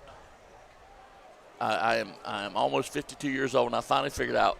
It's taken me this long to figure out what kind of tattoo I want. What's that? On my left arm, I want Touchdown Jesus. Yeah. Touchdown, Jesus. Touchdown Jesus. Go Irish. Shelby still trying to throw the long ball in and out of the hands, almost intercepted. 19 seconds to go. Hey, I love you.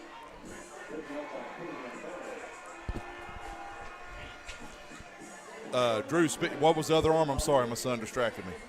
No, just Touchdown Jesus. On the left. Touchdown, Yeah. Jesus. Hey, speaking of that, do you like Notre Dame's? Iron Jackets. Yes, sir. That's it. There it is right there. He's Right up there. here watching us. That's right. Do you like Notre Dame's new logo? It's okay. I like it. It's okay. That's the Irish that's running the football, right? Running That's the football new logo. Yeah. We've talked about a lot of nonsense here toward the end. We tend to do that when we're late. Yes, we do. Well, it's related to football. It is. Shelby running the clock out, just trying to throw it in the end zone. Almost picked off again. Still stop the clock. Bring up 4th down. That was solid. It's like he turned his body. he just knew it was. He just knew, hey, this is my chance. I'm running this thing back. His feet got in the way. Right. Well, you're so excited when you see that ball coming. And listen, Salas, he's a basket. I mean, he's just an He's athlete. played good tonight. He's an athlete, man. But basketball, he's a point guard. But man, he's a dog when it comes to DB. Watched him last year, JV too, man. I know that his dad and mom proud of him. Pressure coming on for Shelby, just trying to make something happen, looking for a receiver down.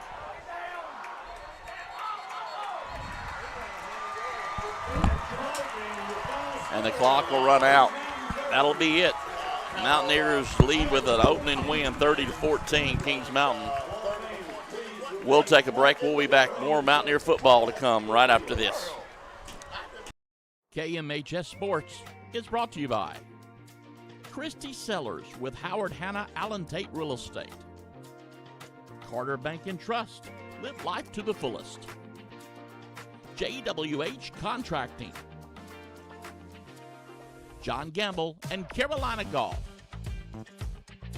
the venue at Turkey Ridge, and Butler Tire and Auto Service.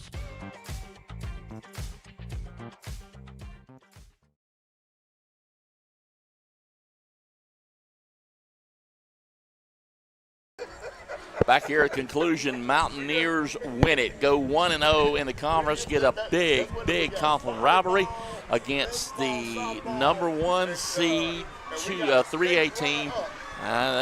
They're probably going to still be close to number 1 after this. Oh, yeah. Even though they lost it just because Kings Mountain is a much larger team. So Kings Mountain wins. Big takeaways. Jeff, what's your takeaway tonight? Well, as I got a chance to talk to the young men before the game, but to me they grew up tonight. But I'll tell you something I recognized is the sideline was different, a lot more unity. I saw a lot more leadership, a lot more player to player speaking positive. Even when we were down, even when we were making mistakes early, even when things were tough, I just sensed a different vibe on the sideline. It was a lot positive. It was good. Lamont, your takeaway? Yes, sir. I think what we talked about in pregame, apply the pressure to Farmer. He's been helped out the field. I hope that kid recovers, man. I want to see him break the Cleveland County record, passing record. He's just a good kid, coming from a good family, and so hope that he gets better with that ankle.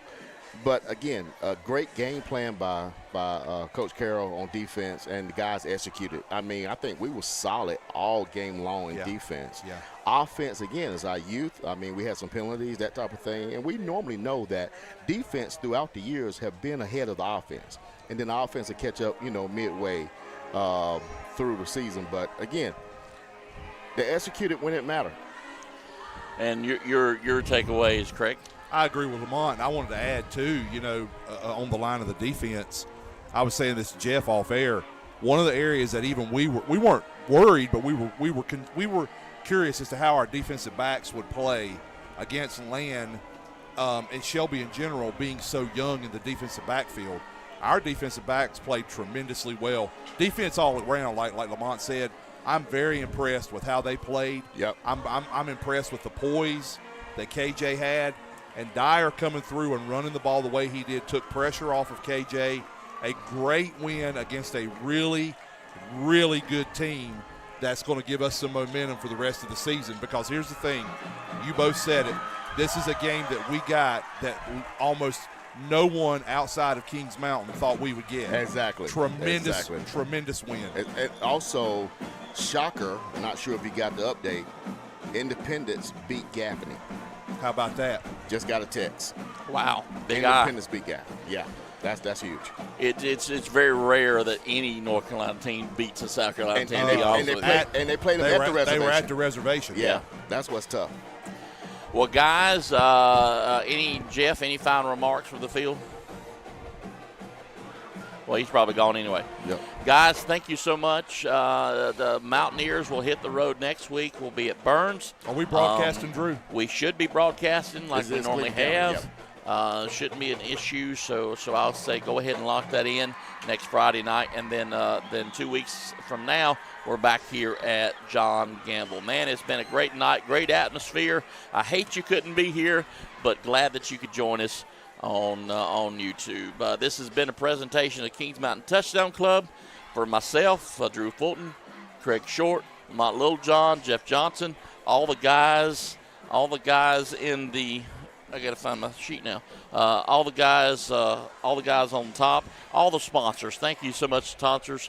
Thank you so much to the Kings Mountain Touchdown Club, David Marie Brinkley, our athletic director, now Kevin Cruz, the Kings Mountain coaching staff, Jess Johnson, Dale Revere, Wesley Caldwell, Mike Gann, Tommy Pardo, Brad Melton, Jeff Johnson, how many times did I say Jeff Johnson? Lamont Littlejohn, and we really want to thank all of our spouses, our wives, our husbands, everybody for giving us the opportunity to come out here and do this. Plug for the show Monday night. We got a show Monday night. Well, it may not air till Tuesday. Okay, but we're going to film it. That's fine. We're going to film it Monday night, so there'll be a coach's show on this week. You guys keep checking the channel. All right, thank you so much. We'll see you next week. We'll see you at the coaches show, but we'll see you at Burns High School. Thank you so much. Have a great weekend, and go to church on Sunday. Amen.